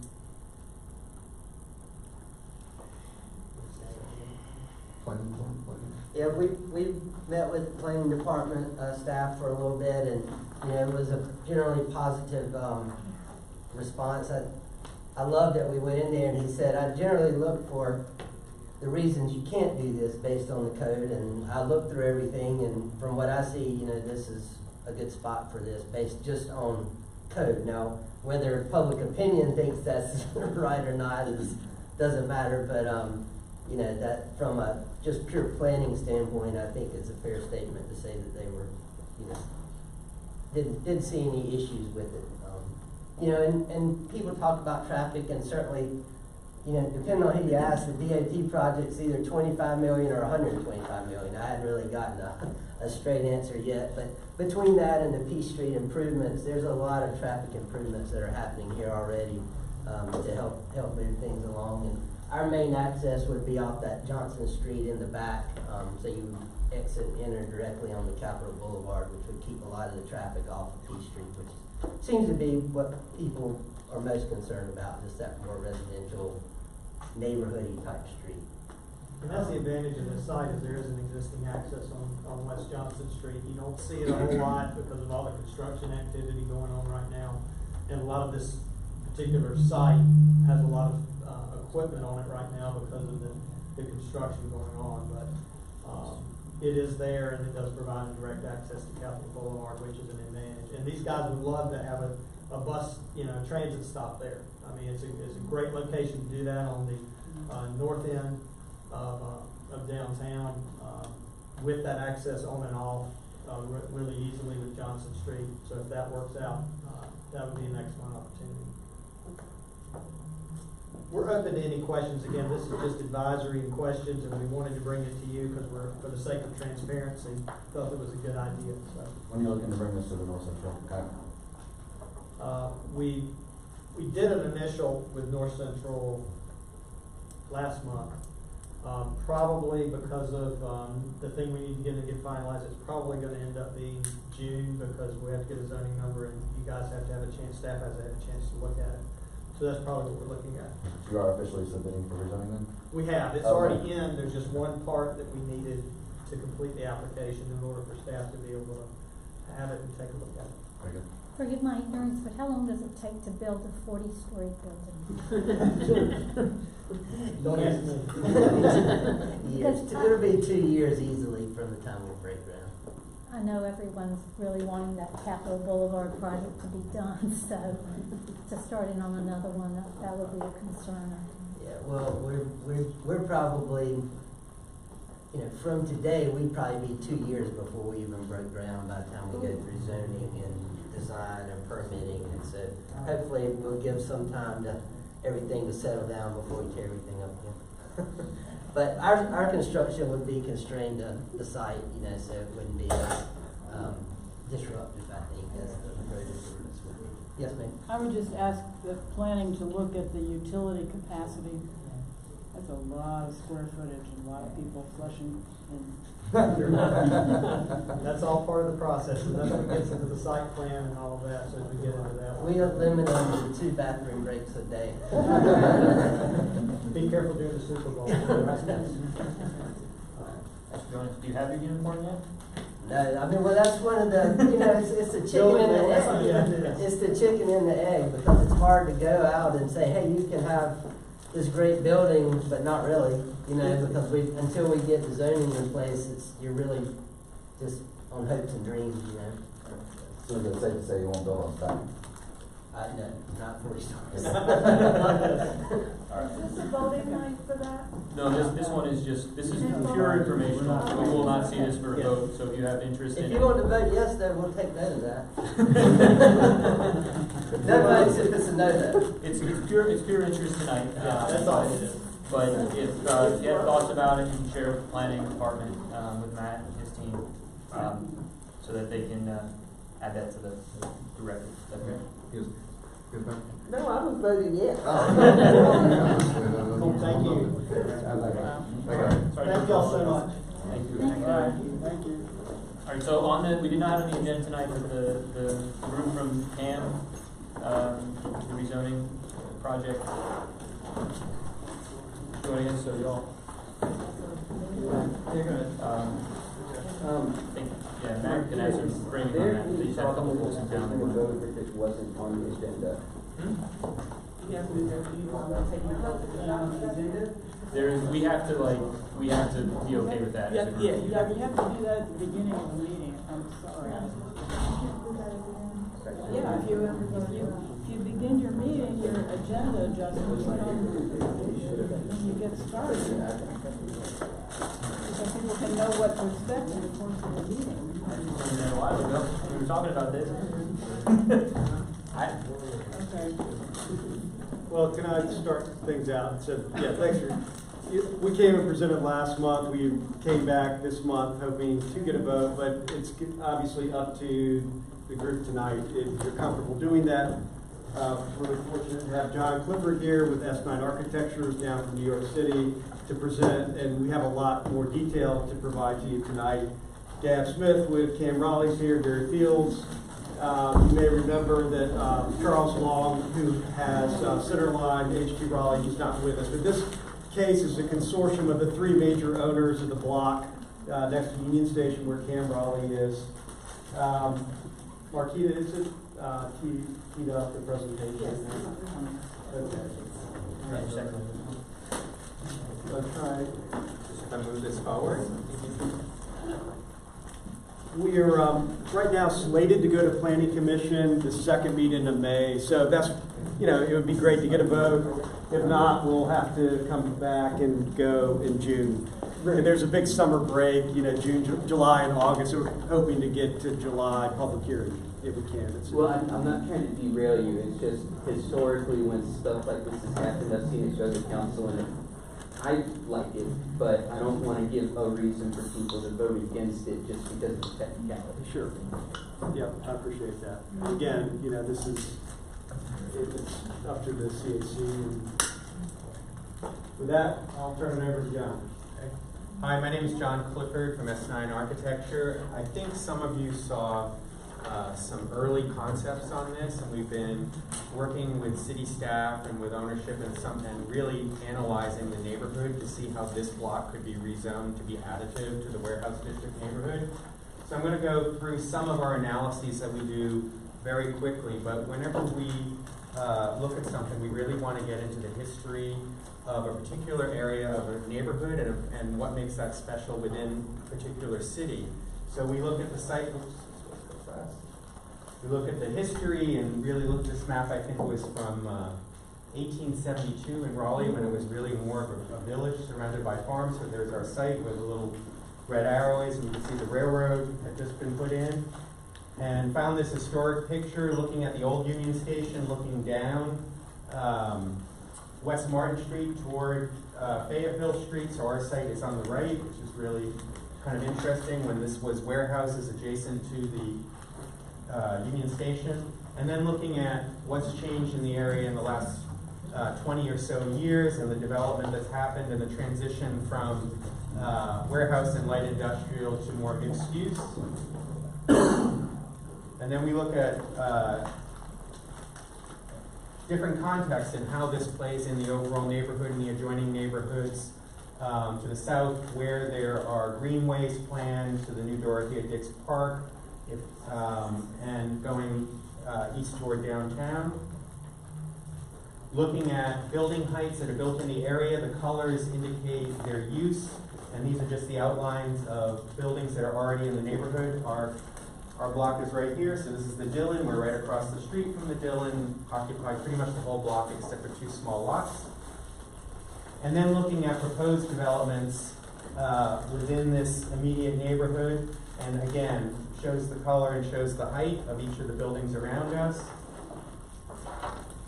And then we look at some of the new developments that either have just been completed or that are proposed and pretty close to ready to go. So obviously Union Station and the Dillon are our 2 closest. We're right at the 4 corners that make that up. We consider this one of the most important blocks within the warehouse district in Raleigh.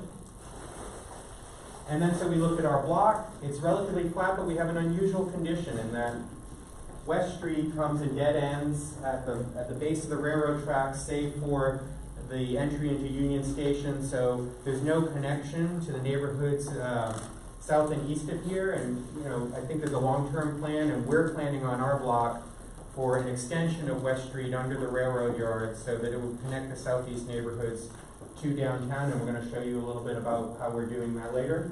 But the rest of the site on the street is relatively flat on Martin, Harrington, and Davie Street. And then we look at site photos, so there you can see that condition if you're not familiar with it. There's a retaining wall holding up the whole block as West Street comes down, and it dead ends at that concrete wall at the bottom right. And we also looked at the lack of connection between this part of downtown and the neighborhoods that are cut off by West Street, and how you have to go all around them. So we think that making West Street an important street on our block is a good move for the future of the connectivity of downtown and the warehouse district to the neighborhoods below there, right through there. We look at bike paths, greenways, and how we fit in, and we're at a very important part of all of these things coming together, both now and in the future. So then we look at design principles. What did we want to do? We wanted to really think about connectivity and how this could be a linchpin within the warehouse district, especially between Martin Street and Davie Street. Davie Street dead ends, West Street dead ends, so there's no connectivity on this side, and how we can kind of pull all that together, how we can relate to Union Station, the plaza that's there, the Dillon, the Russ Bus facility and West Street and how it's emerging into a mixed-use street neighborhood, and also tie in the Depot District, which is kind of cut off by this block right now because of the West Street and Davie Street condition. And we want to make sure that the public realm is active. So we're looking at this as a four-sided neighborhood block. We're not thinking that one is a back street. So there are different ways to activate it. It can certainly be done with retail, but we can have public spaces. We can look at activation even on different levels. It doesn't all have to be just on the ground floor, but making sure that the approach on all four sides integrates into the neighborhood. And then think about multimodal. Just in the last few years, the way people get around in the city has changed dramatically with scooters, whether you love them or hate them. It's really amazing how people get around that last mile. And certainly public transportation with Union Station and the Russ Bus right there. We want to make sure that we're planning for that, as well as bicycles, especially as the neighborhoods get more densified. And we want to make sure that we have a lot of mixed uses. Mixed use you hear all the time. But you'll see here that we're planning in this rezoning for residential, office, retail, CAM as an important cultural institution, and open space. Open space is sometimes not considered a use, but it really is, especially in cities. And then what makes the warehouse district unique? A lot of it is just the scale. There aren't big, long block buildings in the warehouse district, although we're a big block that we're looking to redevelop. They're mostly smaller 1, 2, and 3-story buildings, and a lot of it is masonry, and it's very varied and very kind of simple architecture, especially on the pedestrian level. How can we maintain that as the city, especially this neighborhood, urbanizes? How can that DNA of the warehouse district in this part of Raleigh still prevail as the city starts growing? So our design concept.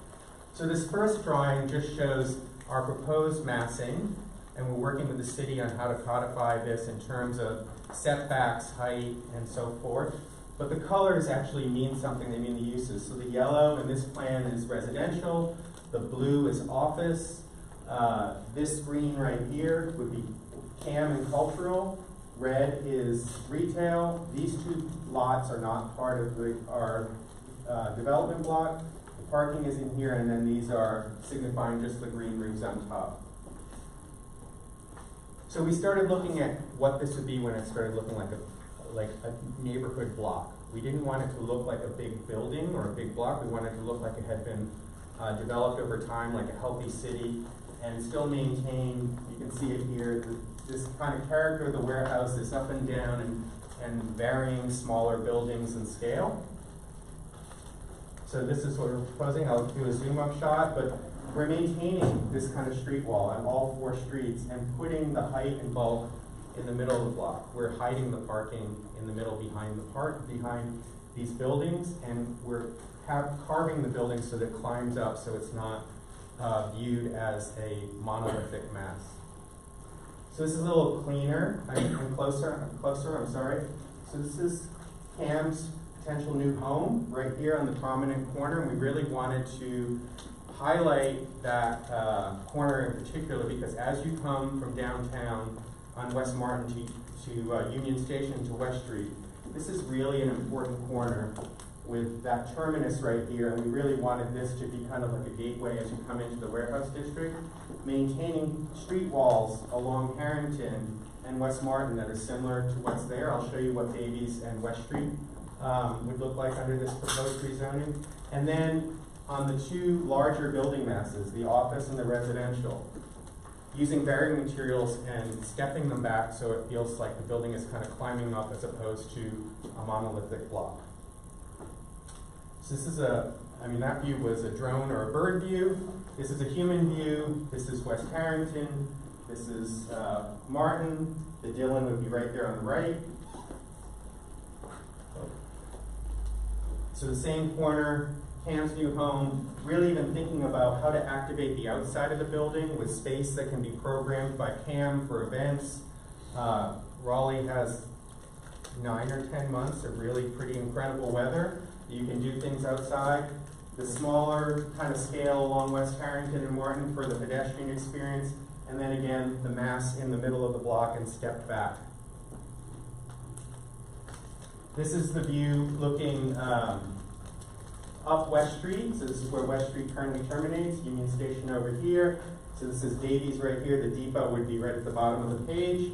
And this is where we really wanted to see how we could connect West Street to Davies Street and make this transition, because we have about a 20-foot grade difference where Davies goes down to eventually get under the, West Street goes down to eventually get under the tracks, and Davies terminates right before the tracks. So what we're proposing is that we would have the public sidewalk continue down and eventually underneath the tracks, but have a level sidewalk that connects West Martin to Davies Street all the way around, so you can walk all the way down West Street and get to the depot or get to Davies Street. And then we're looking at what we can do.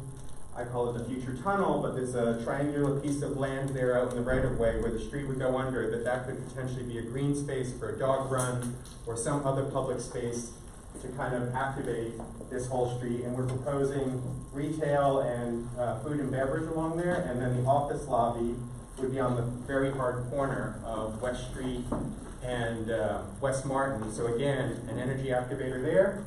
The residential lobby would be just off that corner of Davies Street and West Street. So you have both of these people coming and going right along that kind of new elevated promenade.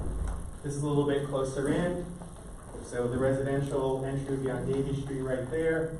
Office entry is down here, almost opposite where the Dillon's portico is, and we have it set back with a square there, so they kind of relate to each other, and both of them relate to the public plaza that's in front of Union Station. And then what does this look like on plan? I'm going to go through it pretty quickly, but this is the ground floor plan. So the office lobby up at this corner, this is the little plaza, this is Union Station Plaza and the Dillon's little portico.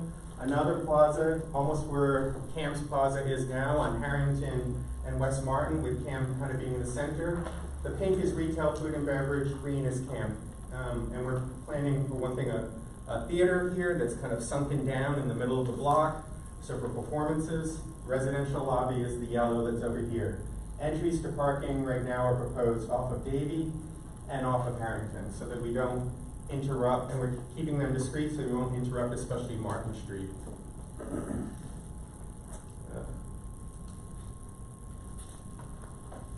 This is just below grade. So how are we handling loading? Loading is something that every building needs, every block needs to have, and every city needs to have. So one of the things we're thinking about doing, because West Martin goes down, and we're keeping our public sidewalk above, that we have our loading underneath off of West Martin, and we can service the whole block, the residential, the retail, and the office, and have it discrete, so we don't have to have a loading dock in the middle of the block next to stores or residential lobbies. And then as we start going up, the parking garage is wrapped by the residential here, it's wrapped by Cam here. This is as it goes up the second floor, and it goes up 7 floors, and then the office is the blue, residential is the yellow, and the green is an amenity deck on the roof of the garage, one part for the office and one part for the residential. So in sections, what does this look like? Both of the towers are about 225 feet tall. It's about the same height as the Dillon. This section is from West Street to South Harrington, so it's the narrow part of the block. So you can see that the parking is more or less wrapped, and then it goes up in the office above it. And as you take the long length of the block, so that's the Dillon, that black line drawing on the other side of West Martin. You have the office on the West Martin side, residential on the other, and the parking, this is in the middle of the block, is sliced right in the middle. And that's it. Yes? Since your parcel is in the National Depot District for the warehouse district, and you do have a couple contributing buildings, are there any plans to retain like the facade or any elements of those buildings? Yeah, that's a great question. What we're looking at, I think there's, I don't know if there are any contributing buildings, but the one facade that we're looking to keep, and we're going to talk to engineers and some others, is the Cam facade on West Martin Street. We think that's probably the most valuable because it's on West Martin Street. Also, it's the most adaptive to activate with retail and storefronts. We looked at, for example, this building right here, the HQ building.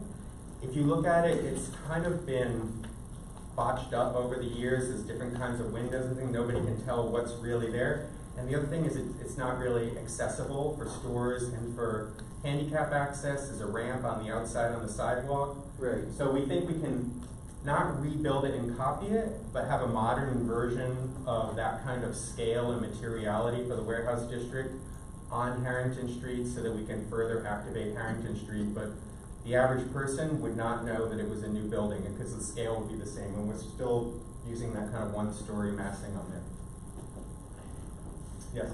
On the other side by the railroad track, there will be parking, but will there be other things back there, or will it just be exclusively parking? I know there was mention of dog park or something.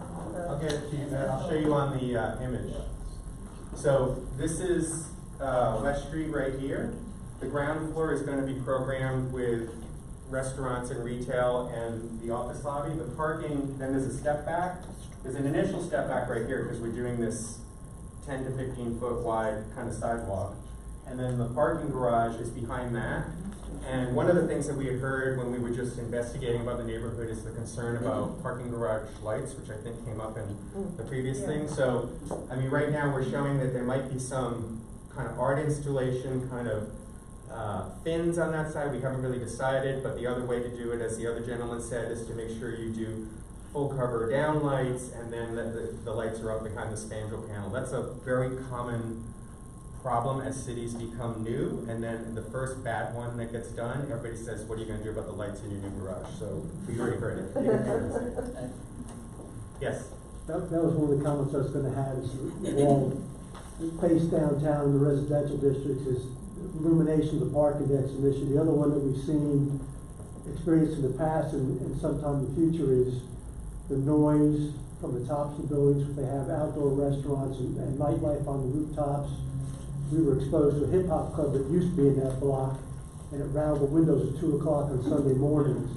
And we've gotten rid of that. We don't want to go back to it. So putting that stuff on the backside, the screen, if it's going to be there, just protect the residential, because that stuff carries a long way when there's no trees or anything at that height to buffer it. So one thing from somebody that lives in New York, but I used to live in the Southeast, that will help mitigate that are all the people that live right here. Right now, there's no real residential in a lot of these blocks. As they become more mixed use, neighborhoods, and this is true in every city, they start out kind of industrial, then they become kind of nightclubs because nobody really cares what's around there, so you can do a lot of that stuff. Then they become super fashionable and people start moving in, and then all the people that move there because they wanted to be near the cool nightclubs don't want to hear the noise and they don't want to hear the rubbish trucks at night, so they start complaining. So when you have a mixed-use block like this, you do get that balance because these people are your neighbors and they're going to be vested in the community and they have the same concerns. So generally you see that kind of die down as soon as you put residential, especially on a block. Spaces aren't there. Anything else? That's very instructive. Yeah. I just want to quickly applaud you all. This is the first time I've seen this presentation. This is the first development proposal I've seen in Raleigh that actually has me excited with some butterflies in my stomach. Because I think that this, the way in which you've approached this and the level of detail that you put into the planning is incredible. I mean, just thinking about loading, like when a developer comes to you and is talking about where the loading dock is going to go, you know they're good. And how you do that discreetly and without ruining the setting that you're trying to create. So I can just tell this was done with such intention and purpose and partnership with the community. So I just applaud you, and this is a beautiful addition, I think, to the downtown scene.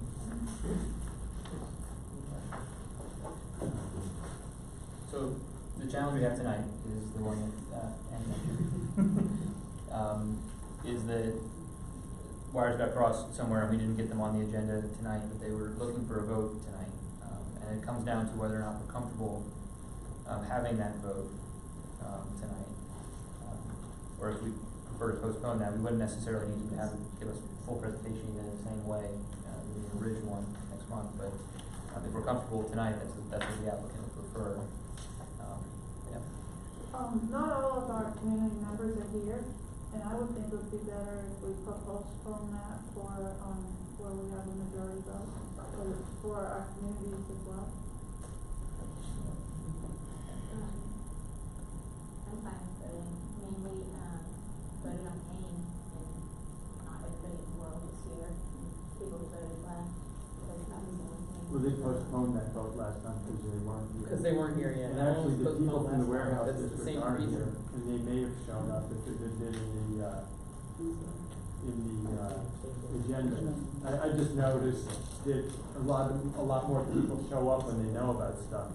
And the Park Devereaux in particular, and the Dawson in particular, usually sends a lot of people when they think there's something going on near their building. Let's find out. Motion to proceed with the voting.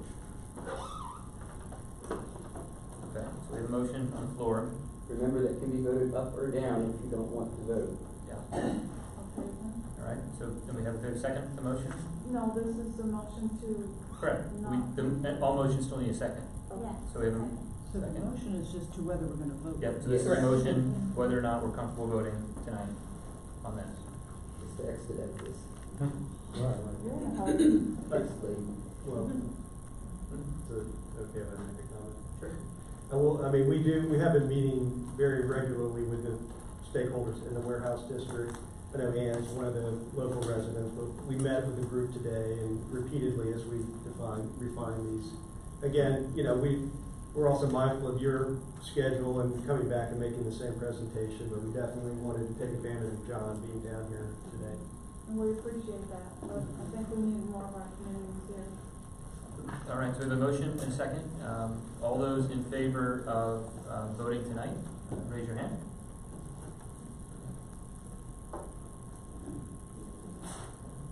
All those opposed to voting this evening, raise your hand. Can I ask one favor? Since it looks like we'll be coming back, is there, if we could get a little sense of where, are people pretty comfortable with the proposal? Is there specific things that you're gonna be looking for? I mean, generally the feedback's been positive. I like the looks of it, I think it's great. I just have an internal conflict where, looking through the comprehensive plan, they talk about the district and trying to retain the character, and the high rises kind of kill that character, but that may be a boat that's already sailed, given the Dillon and other things going on there, so until I get a better feel for that, I'm not sure I can support something that's that far out of character with that district plan. And my concern, in addition to, affordable housing component, you were sitting right next to the train station. Yeah. Is that, I don't know how you're gonna codify all of the details that you've proposed. And it's a prime site, and the players are local, which strengthens your proposal, but it doesn't mean that it can't be passed along to somebody else in the future. And frankly, I wouldn't know how you would go about codifying that. So I think we can, I mean, we have to do Some this way in a of lot of addressing different that. cities.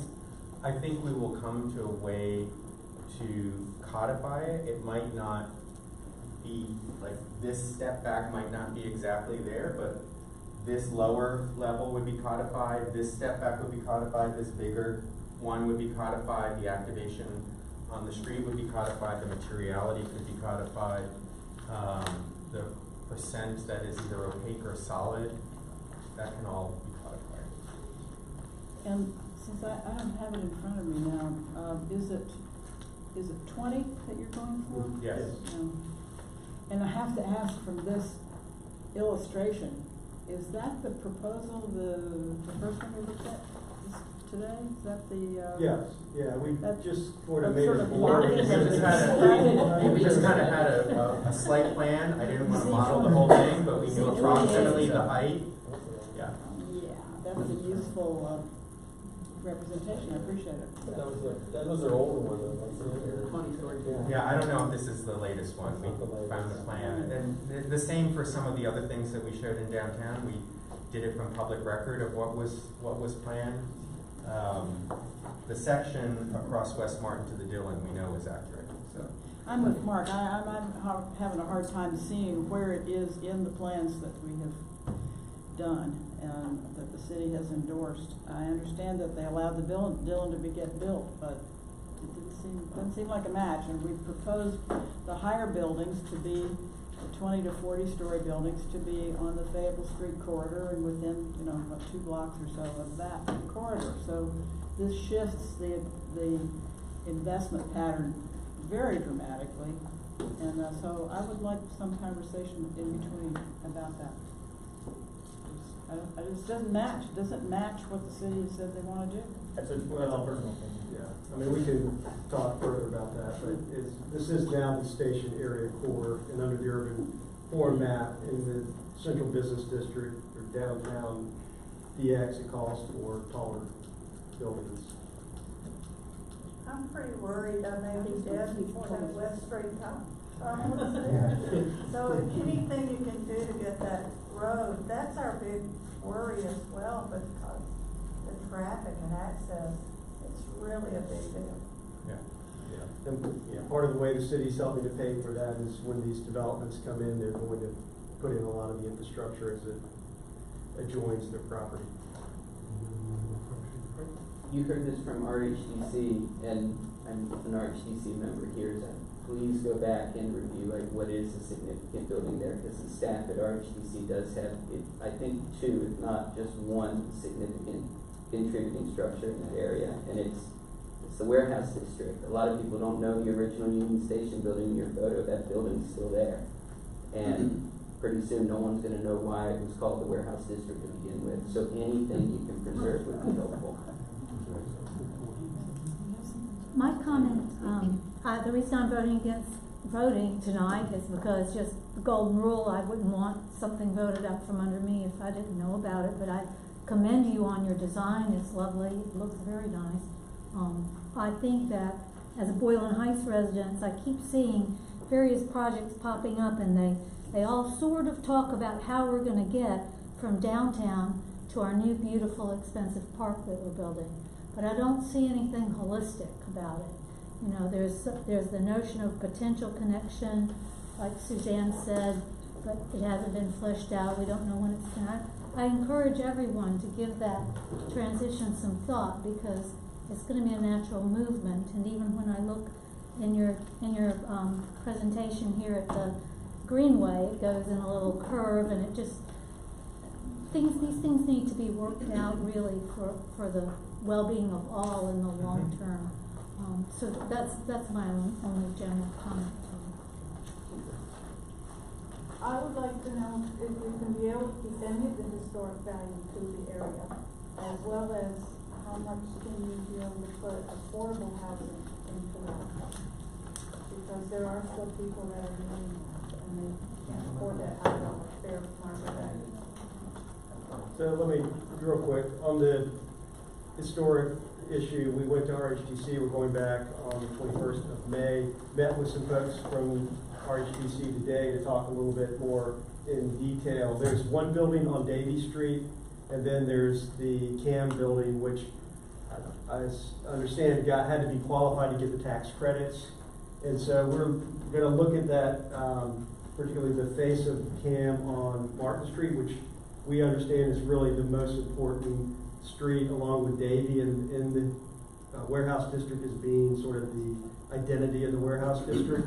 And then, as you heard, John, you know, we're looking at Harrington from a material massing standpoint to maintain that feel of the warehouse district. The one building that's contributing on Davie, we have a picture of it in our other presentation. It is in, you know, pretty bad condition.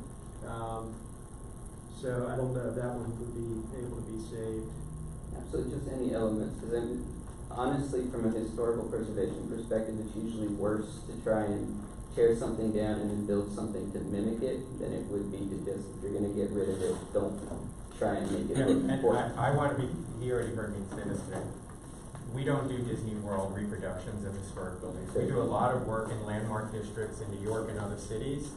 And when there are highly regulated historic districts, more regulated than here, where you have to get a certificate of appropriateness to change your doorknob, most historical preservation groups do not want you to do a reproduction building. They want a building of our time.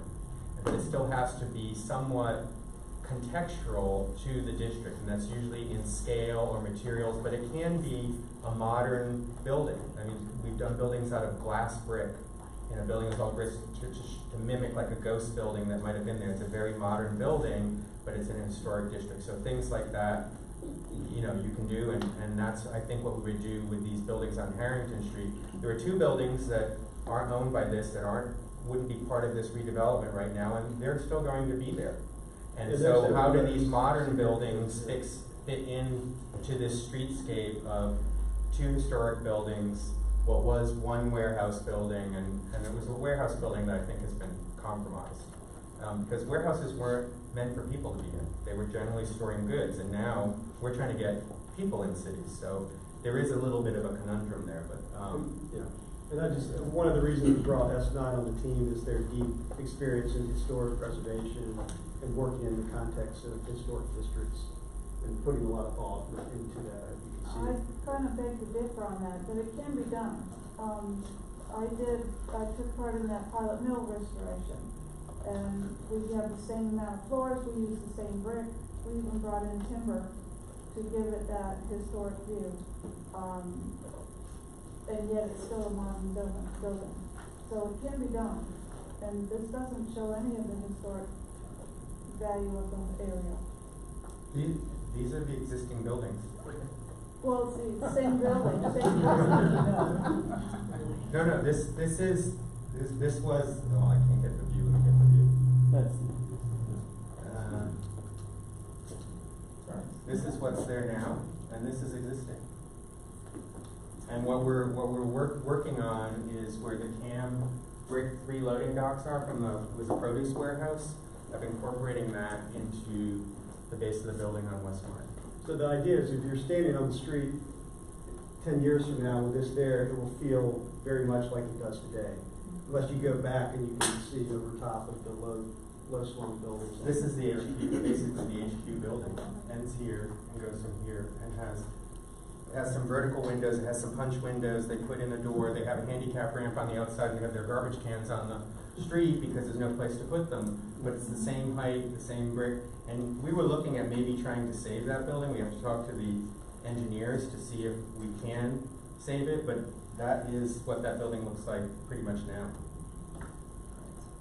All right, so these guys will be back next month, so we'll have the ability to have more questions. But it seems like we've sort of got the gamut of questions tonight for them to think about and bring back some responses for next month. Affordable housing, because I know it's late, but you asked about affordable housing. The team is open to affordable housing. I think one thing we learned working closely with Raleigh and Durham over the last year, that we had a summit last fall, is it does take a partnership with the city, and so the city is working on a framework for affordable housing, but it's we'll need those conversations to come out of, with the city in helping to make it happen, because it's not something you can just do unilaterally. Right. Thank you. Okay, thank you. Thank you, everybody. It's good to see something inspiring. All right, so a couple notes. First, we have 2 candidates here who have hung out with us this entire time. And so I would be remiss if I didn't point out Caroline Sullivan is here, is running for mayor. If you want to say a couple words, and Sage Martin, who's running in Council District D. Who are here, so if you want to just say hello. No, I'm just happy to be here. Thank you all so much for having me. I'll take up any Welcome to the sausage making, guys. You need to introduce yourself, because we don't know you. Stand up so we can hear you. My name's Sage Martin. I'm a candidate for District D, which is Southwest Raleigh. It's really late, so if you want to talk to me, I'm happy to do it. I'm the only thing standing between you and your bed and a glass of wine. So have a great night. Drive safely. We have a second housekeeping item, which is that I won't be here next month or for the subsequent months. And so we have, the process to elect a chair normally involves a nominating committee. We've had someone step up, and it's Ms. Julissa Williams, who would like to run for chair. She's asked me to stay on officially as vice chair for the time being, but I won't be here, so that's what will happen. But the way that the process would work is that if y'all are okay with us saying that she's the nominee this evening, that the nominating committee has been formed, has advanced Chalisa as our nominee, and then next meeting, the first order of business would be elections. If that's amiable to everybody without objection. It is. Cool. This is the right time of meeting to ask for that type of thing.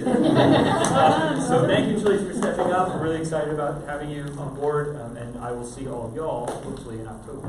Thank you for all the time you put in.